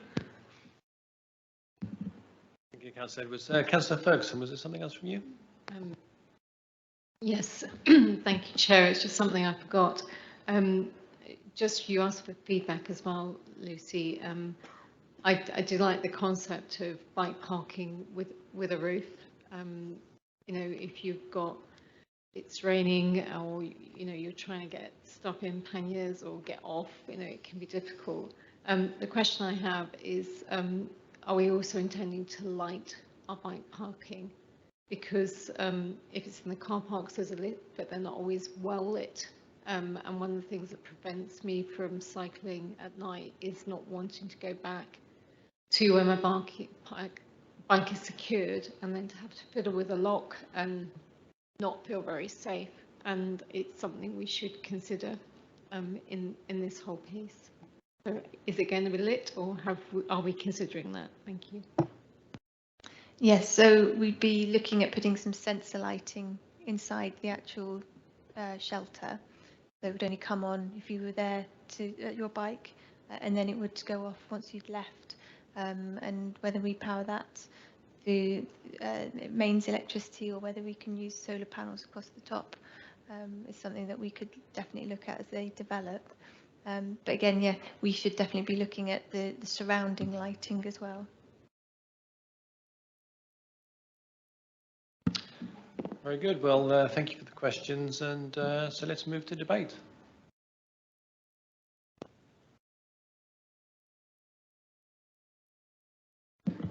Councillor Ferguson. Well, lots of people have made comments as we've gone through and asked the questions, but I welcome the focus this paper brings onto cycle parking in the city. I really welcome the fact that we're looking across the piece, looking at a range of solutions in partnership with so many other people. We're consulting so many other groups. We've raised issues around looking at bike parking for our residents where they can't easily store the bikes inside their homes, and we do have a lot of terrace properties. So the ask would be, can it extend to that that area? But I also recognise, and I think we need to recognise, that there is a limited amount of funding, even if the county give a bit more funding. So it's important to what we do to get it right and to get it in the right place, so it's used. But I do very much welcome the idea that we might also want to use this to send a message about the importance of cycling, not in terms of our own climate ambitions. There's also a health and fitness element to it as well. We could probably all do with getting on a bike rather than getting in our car on occasion. Thank you. Very good. Thank you, Councillor. And I think I now know why I was elected to this position, because there's very little now for me to say, which is unfortunate, because I normally like to talk a lot. But no, I think it's important that we heard from the team today, and grateful that the whole team were able to come and present this. It does speak to both the climate emergency and to health and well-being, as Councillor Perkin just spoke to. I think there is a lot in terms of addressing the need for cycling, in terms of cycling movement, but this is a great place to start in terms of where can we provide places for people to park their bikes securely, and that's a great place to start the journeys. So thank you very much for this. And Mr. Mortimer, just wanted to check that you got your questions answered.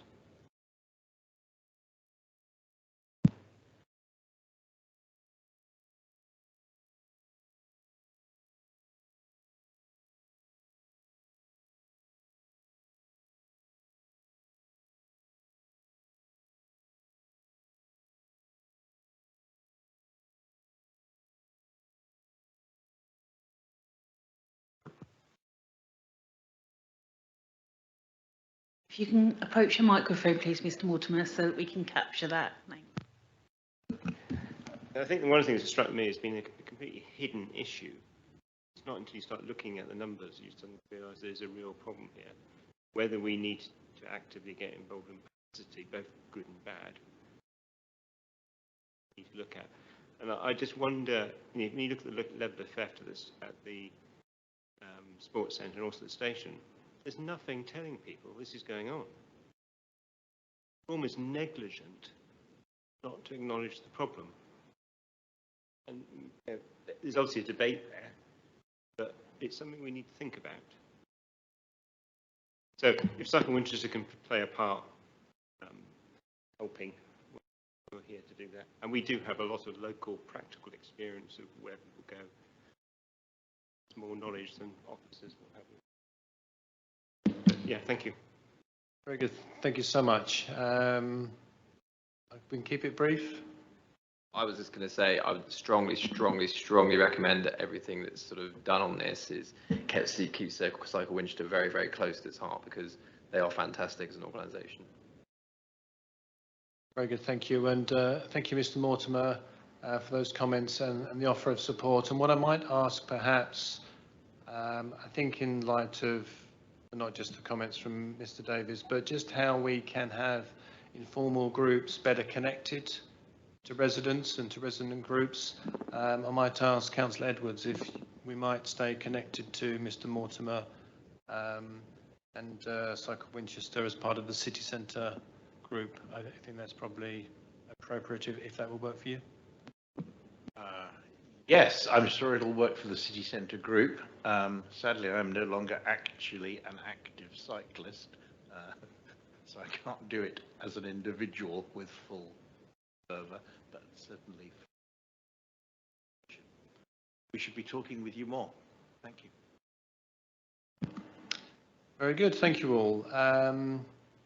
So I think with that, what I did want, so just conscious of time, John, I did suggest you might speak to some of the comments perhaps that Mr. Tate raised. Mr. Tate has left the room, but nevertheless I'm incredibly grateful that you're here with us today and would like to make the most of the opportunity. So I don't know if you can have a few brief words to the original questions.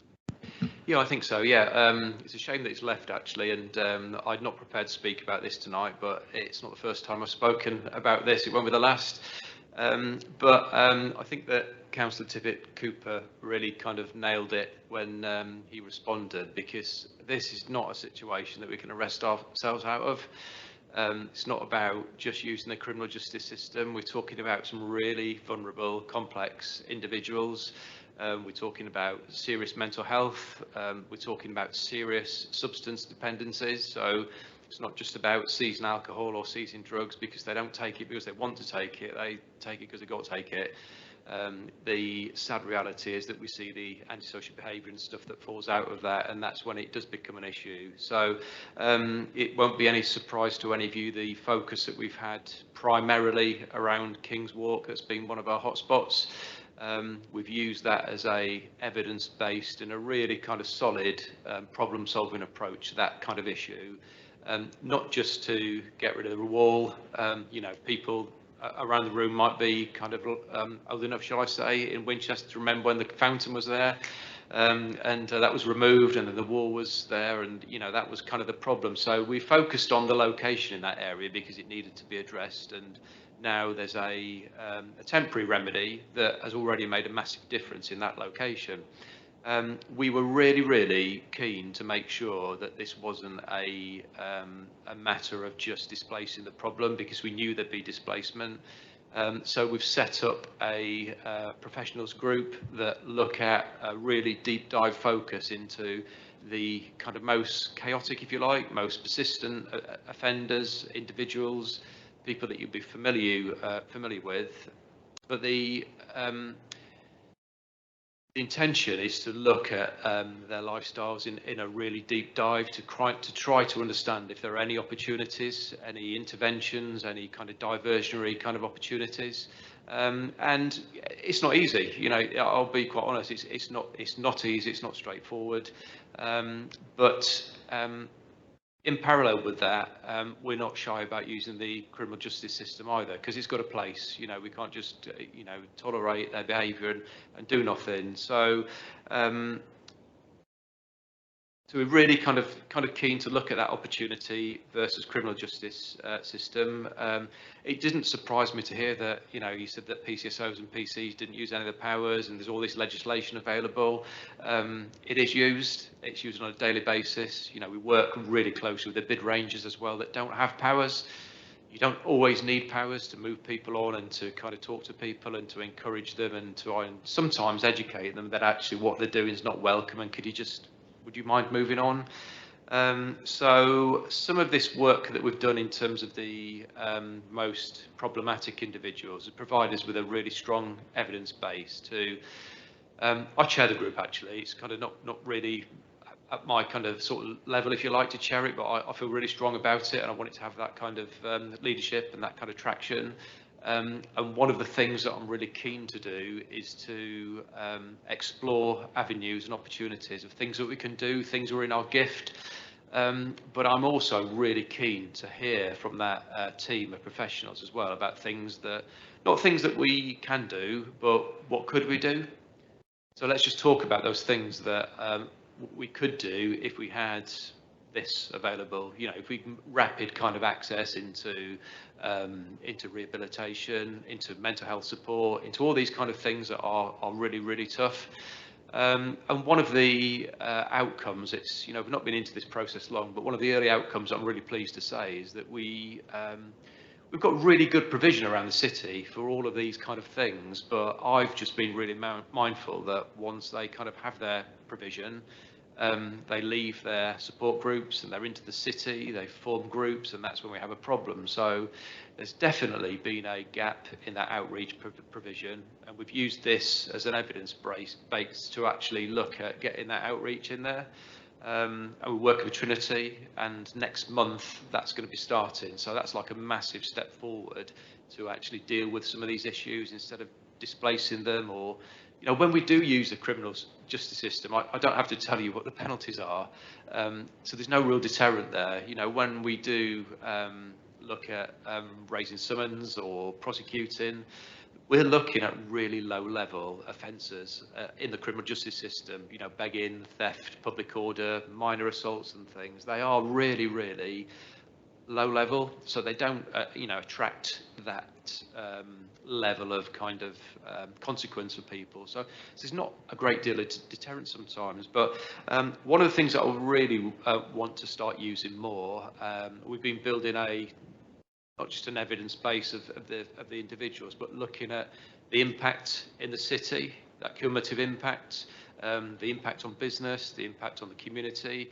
And we're looking at some of the individuals that we're working with to build a case and this is at quite a mature state now, so that when they do get arrested or when they do get summoned for a low level offence, we've got a real firm case to start applying for criminal behaviour orders. Some people like them and some people don't. I think they're a really good tool. They act as a real strong preventative measure to prevent crime and antisocial behaviour in the city. So what I'll be looking at is to actually ban some of these people from the city, and not just using that as a punishment and a deterrent, but hopefully that will encourage them to engage with some of their support out there as well. So criminal behaviour orders are not just things that prohibit activity, they're things that you could put positive obligations in. So we're trying to look at those positive obligations to encourage them to access their support, and so that's something that I'm looking forward to. And the last thing is as well that we do use dispersal powers. So dispersal power is something that I can authorise up to 48 hours if it's antisocial behaviour is happening, or if we believe that it's likely to happen, then I can actually authorise that and exclude them from the city for a given period. And if they breach that, they get arrested for it. So lots and lots of work. And I think that, you know, listening to some of the stuff that I've listened to tonight, I think there's probably, it's difficult, but I think that one of our challenges sometimes is communicating all this great work that's going on in the background. People don't see it happening, they just see the symptoms in the city, don't they? But, you know, I'm really, really passionate about this, and we've got some really, really great professionals working on this, and it's just not easy. You know, I've done the university stuff with my children, I've visited cities at the length and breadth of the country. It's not just Winchester, this, is it? And, you know, I've come away from some cities quite proud to think that actually it's not as bad as it is in some areas, but doesn't mean that we need to ease off on what we're doing. But yeah, lots and lots of work, incredible lot of work going on.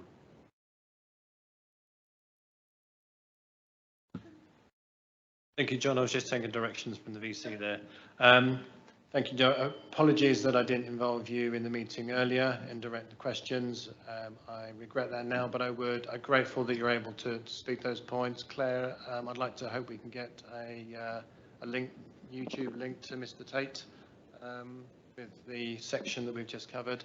But I do get the point around telling the story and promoting the good things that are happening, which I think very much leads us nicely into the next part, in terms of the informal groups. So thank you for that, John, and moving into the informal groups part 10. Tying in with informal groups verbal update. I do again want to refer to Mr. Davies and his comments about informal groups and the number of them. I think if you look at the agenda pack and section 10, you can see the groups that exist right now on page 48. So there are a good number of groups, a good proliferation of groups. We have a good number of our team on cabinet, which takes up a good amount of time, and it's a big year for the Town Forum going ahead. We've got the local plan in place. We've got the vision implementation scheduled. We've got £450,000 of budget to spend on heritage assets. We've got a budget of 185,000, which is allocated for fly tipping and street scene. We need to see how we can get access to a section of that. Plus a lot of work on parks in general. We've got pavilions to deliver and park plans to develop. So I think the informal groups have been very successful over the last few years in developing and creating what we now have to deliver on in the next 12 months. I think for me, a fundamental part of it is the vision. The vision for Winchester, and that should be, for me, the underpinning part of all our informal groups. I do see a natural aggregation of those groups, and Sue's done a nice piece of work on how we might structure the groups differently and provide that link through to that Winchester vision. So perhaps, Sue, in terms of section 10, I might ask you to talk through some of your thoughts, and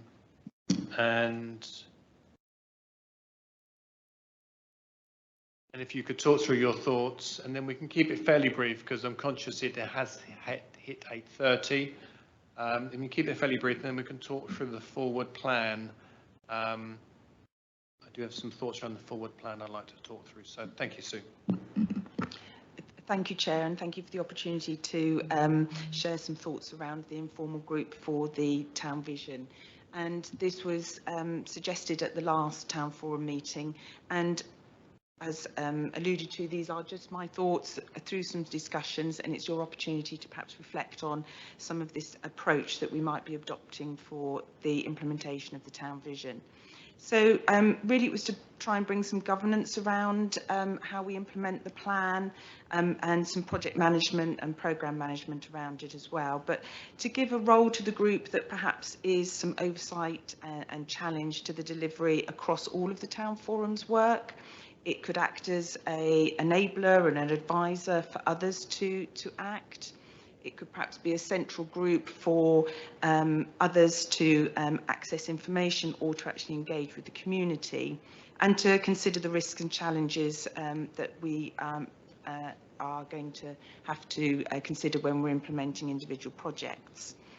So within the terms of reference, if you like, for that group, I think there might be a different way of working that could be adopted, one which is much more around partnering, which has been touched on this evening as well, working with other organisations, Winchester Bid, Winchester City Trust, residents, community organisations.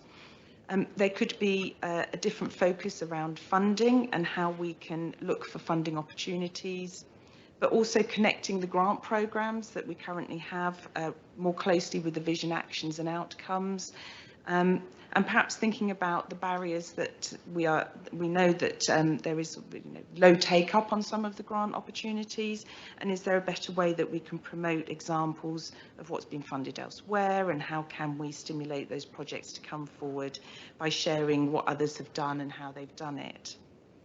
Communication is also going to be key, and we know that we have the One Great Win website, and could that perhaps be a primary focus and a primary channel for communication on what is done across the whole work of the town forum and the implementation of the vision, but also a way for the residents to connect back in and provide their thoughts and their ideas, but also to tell us about what they've been delivering in their areas, creating this inventory of the 100 great wins. So it's not just about what we're delivering, but genuinely about what's happening in the communities as well.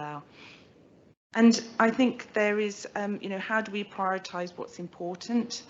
Is there a role for undertaking some audits about the assets that are available at neighbourhood level? A lot of work was done within the consultation and engagement that created the vision, but can we take that a bit further and think about what's missing and how can it be filled? And also an audit of the community groups and the capacity and the local people who are working in those neighbourhoods. And can we bring groups of interested parties together to work collaboratively or work jointly on activities with us? You'll be aware that we are looking at training for members and for officers around this new approach to engagement and consultation and working with our communities. So that will be part of the consideration of this group, as well as how it directs that training most effectively to really make sure that the vision sort of underpins all of the activities of the group, so it's not seen as something that sort of we're parachuting in or coming down onto groups or activities, but really is there to support and can give guidance and be themes that we can work around as cross-cutting activities across all the work of the forum. So they're early thinking, it's in forming stage, as it were, at the moment. So welcome thoughts and ideas about how the terms of reference or the governance around this town vision can best suit the work of the town forum. Thank you.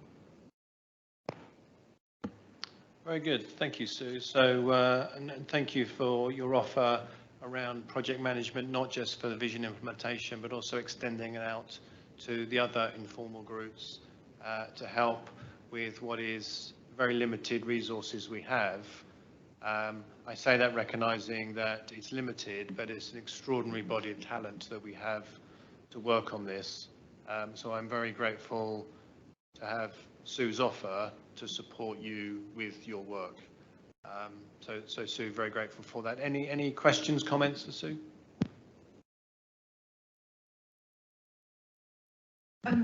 Just one comment. I really like the idea of an audit of community groups, because I think, you know, we're all aware of sort of maybe one or two groups within our own wards, but actually to have a sort of a proper audit of what everybody's doing, I think would be really useful, you know, across the city.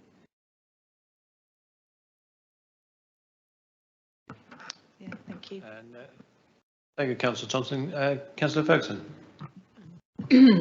Yes, Sue, thank you for that outline of where your thinking is currently.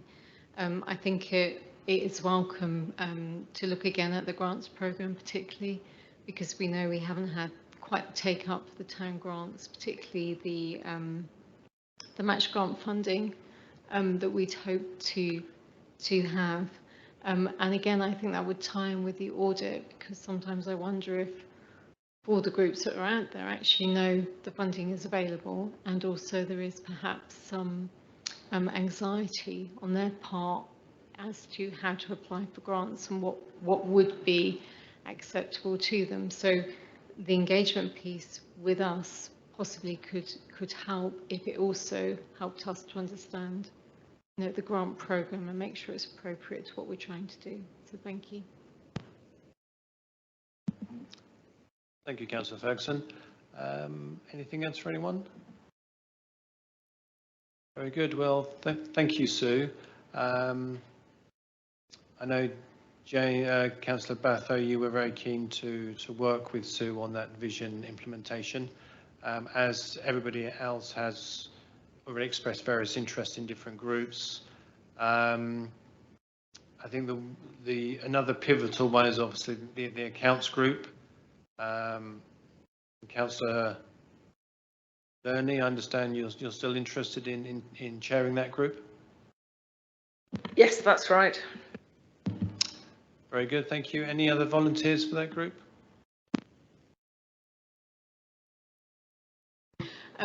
Sorry, Chair. Yes, I'm very happy to remain on that group, the town accounts group as well. Thank you. Very good. Thank you, Councillor Ferguson. I understand Councillor Reach has also expressed an interest. Perfect. Thank you, Councillor Lerney. And that fulfills the requirement for 3 councillors on that group, which is perfect. So thank you very much. I think moving on in terms of parks, Councillor Radcliffe, you've been doing a lot of work on parks. Could you update us on progress with that thinking? Thank you, Chair. Well, very briefly, we have, as a town forum, responsibility for parks and recreation areas across the town area. And previously, we had disparate groups. We had an informal group on North Walls River Park plan. We had an informal group on the KGV project. We've also given our support for a new St Giles Hill Park management plan. So I think the proposal here is to consolidate this work and bring together the oversight that this group brings and the support that we want to provide to a very dedicated group of officers working on parks, and provide that through a new all parks group, which in honour of Leslie Nope we're calling the Parks and Recreation Informal Group, and hopefully provide strong support on these projects going forward to the officers. I think our priorities going forward will be North Walls, where we're moving from planning to implementation for improvements there. The KGV, where again we're already well underway with improvements with a new skate park built. And the next stage will be the construction of a new pavilion and some improvements to the pitches, as well as an upgrade to the playground area. And then finally, the St Giles Hill Park plan, where I'm very glad that the forum gave its strong support for an ambitious new management plan that I hope will see the restoration of that park as well. So I think those will be our 3 main areas of focus for that group. Very good. Thank you, Councillor Radcliffe, and I think you make an important acknowledgement of the officer team and the support and collaboration that you have with that group. And I want to thank you for your volunteering to be a lead in that space for the Town Forum in order to create a powerful story and message to the community around an integrated parks and recreation plan. Any comments for Councillor Radcliffe?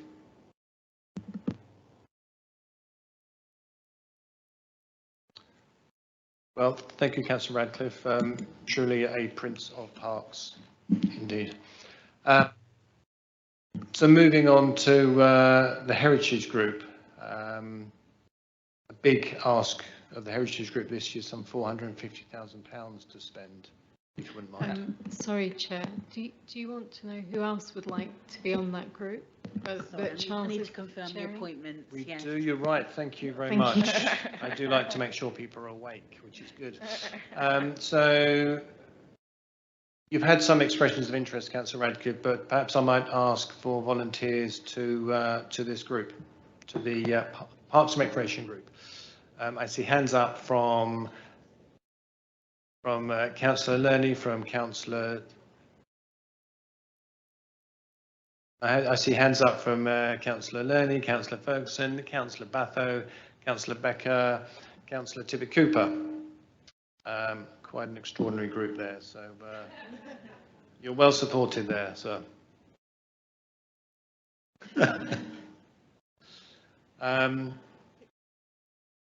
So moving on to Heritage and the 450,000 that needs to get spent.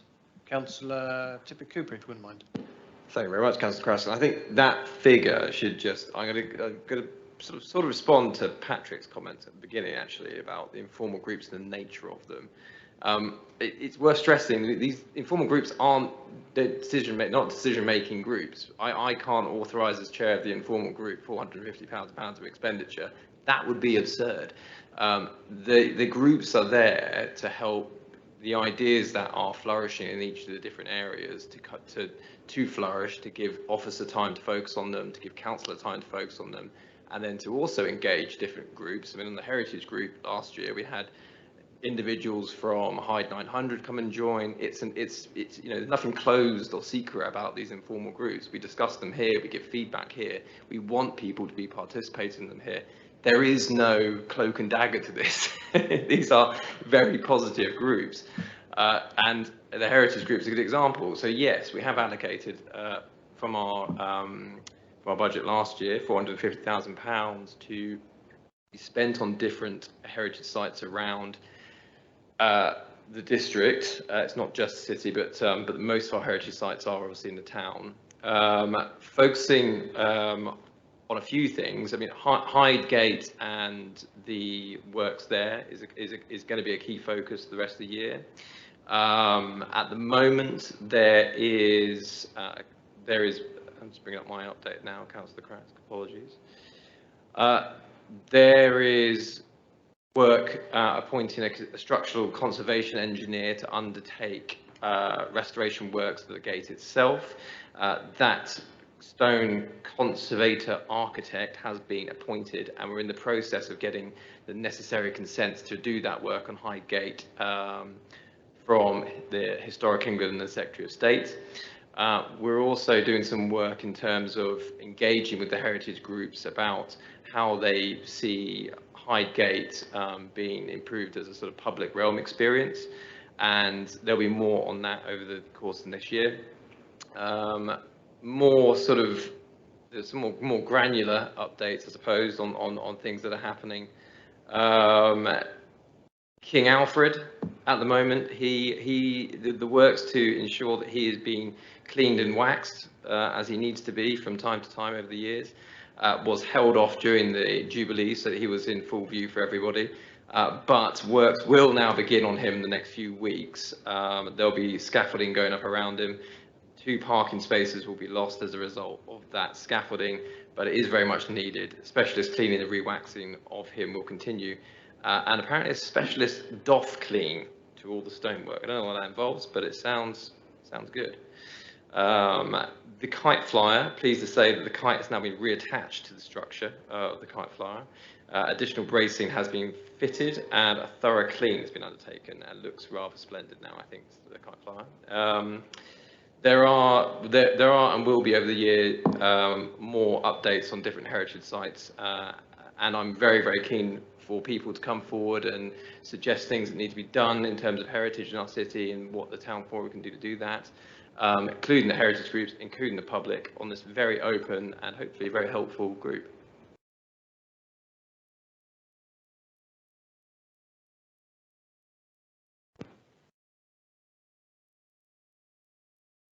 I'm sorry, Mr. Davis. If you wish to contribute, you need to register at the beginning of the meeting. Thank you. So certainly an exciting programme of events there, Mr. Tippett Cooper. Any volunteers to join Councillor Tippett Cooper? We have Councillor Thompson and Councillor Radcliffe, Councillor Westwood. Very good. I think that gives us sufficient numbers. So just to confirm, so that's the Winchester Town Forum Heritage Informal Group. So it's Councillor Radcliffe, Tippett Cooper, Westwood and Thompson. That's correct. Thank you very much. So, Councillor Tippett Cooper, you like Winchester when it's old. I understand you like it when it's cold as well. So open swimming.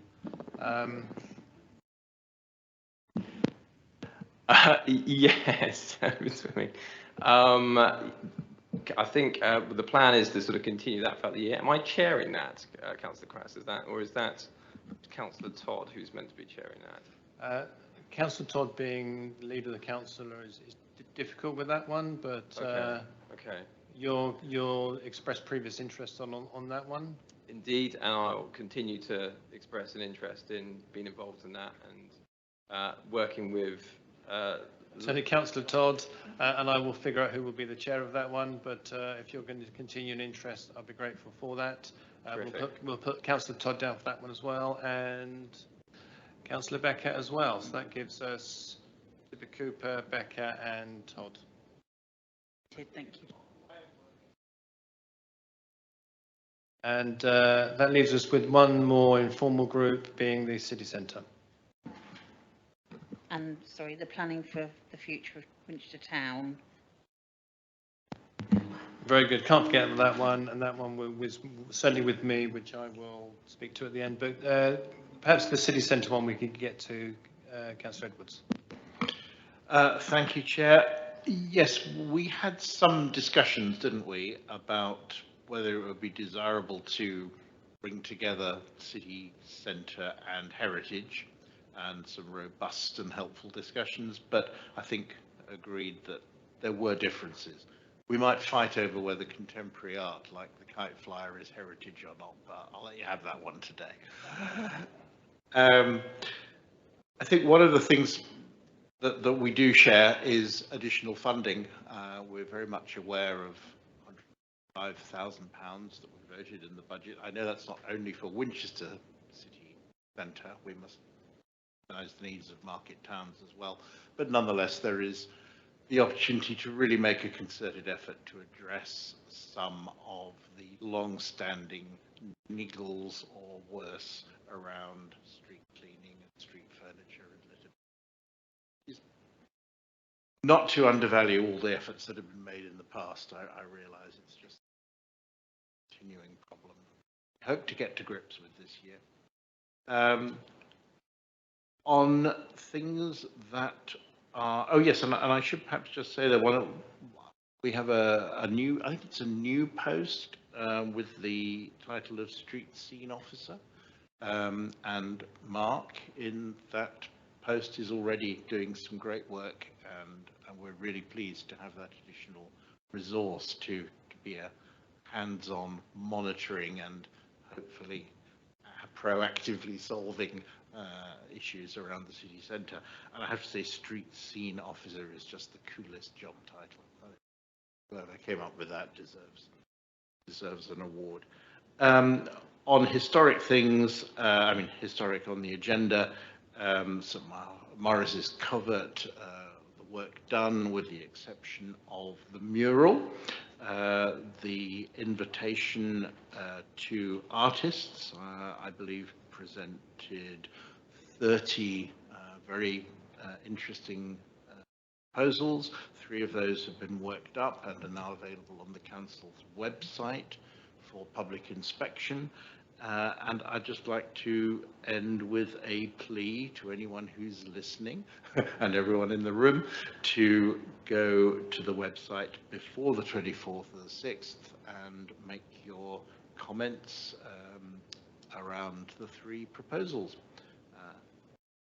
And yeah, it's the City Centre Group looking forward.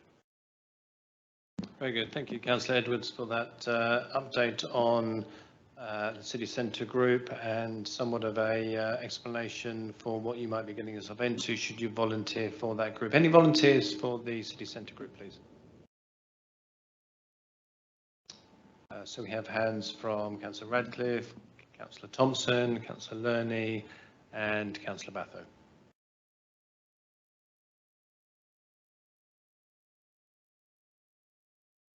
So that leaves one final group, being the town plan group, or the future of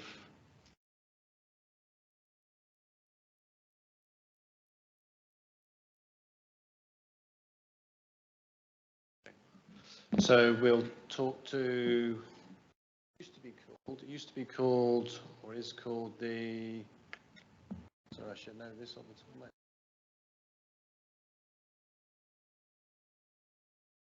here. It's called the future planning for the future in Winchester Town is the technical name for it, but very much speaking to the local plan for Winchester. Certainly going to need a member from each ward to be on this, very much to look at the local plan, to look at the Sheila sites in each ward, and look to a strategy for the local plan and the policies that we wish to see in that to develop Winchester Town. As I said at the start of the meeting, having spoken with Councillor Porter earlier today, we will be having the local plan on the September forward plan with a resident opportunity there. So looking for a volunteer from each of the wards if we could. So volunteers for the town plan group, please. We have Councillor Becker, Councillor Edwards, and I think I previously had volunteers from Councillor Reach and Councillor Westwood, who have already left the meeting. Thank you, Chair. Noted. Chairman, didn't Councillor Scott also express an interest in this one? I need to speak further with Councillor Scott about his participation on the groups, but we do need somebody from St Luke as a ward, yes. So I will take that away as an action myself. And just to go back to the original group, the Vision for Winchester group, that will influence, as I said, all the groups. In terms of volunteers, we have Councillor Batho and myself. And obviously, Councillor Becker. Is that everything you need in terms of Thank you very much, Chair. Nominations? Yep, so that's Councillors Batho, Crask and Becker for the Town Vision Informal Group. Thanks. Very good. And I am very apologetic that we have really pushed the limit of your patience today. The last thing I would just like to speak to is the forward plan. I've spoken to it in terms of the September meeting. Perhaps Dawn, we could speak about this separately, but there's already a busy agenda for September. So maybe we could take a look at reorganising that and moving some of those items over to November. And I really would like to look to see who else we could invite to these town forum meetings. But maybe that's something you and I could take away, come back to the group on next time. But at least I would very much like to put the local plan in for September. Anybody with any immediate thoughts around the forward plan? We do have time for this. And we do have a fair amount of open space, certainly later on in the year.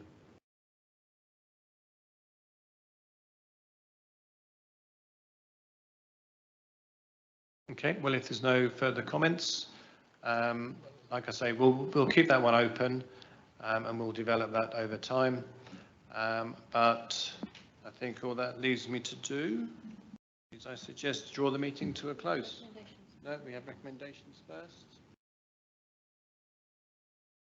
Yes, please, just to clarify that. So the recommendations are, number one, that the forum considers the items listed in Appendix 1 and 2 of the report, which are the agenda items for the times the forum met in 21-22 and the schedule of items in the forward plan.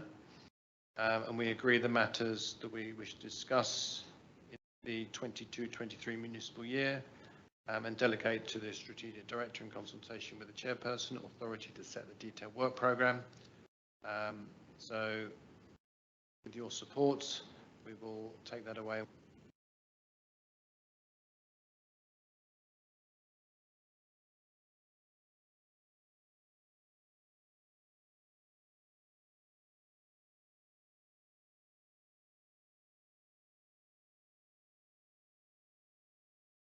The meeting's finished. And number two, thank you very much. The recommendation that the forum considers whether it wishes to reappoint informal groups shown in paragraph 10.2b, appoint the newly established informal groups shown in paragraph 10.3 and c, establish any additional formal groups. I think we've given that one a good run through. And number three, that the forum agrees the membership of the informal groups established as part of item 2 above. So does everybody agree with those recommendations? Agreed. Agreed. Thank you very much. And with that, the meeting is closed. Thank you.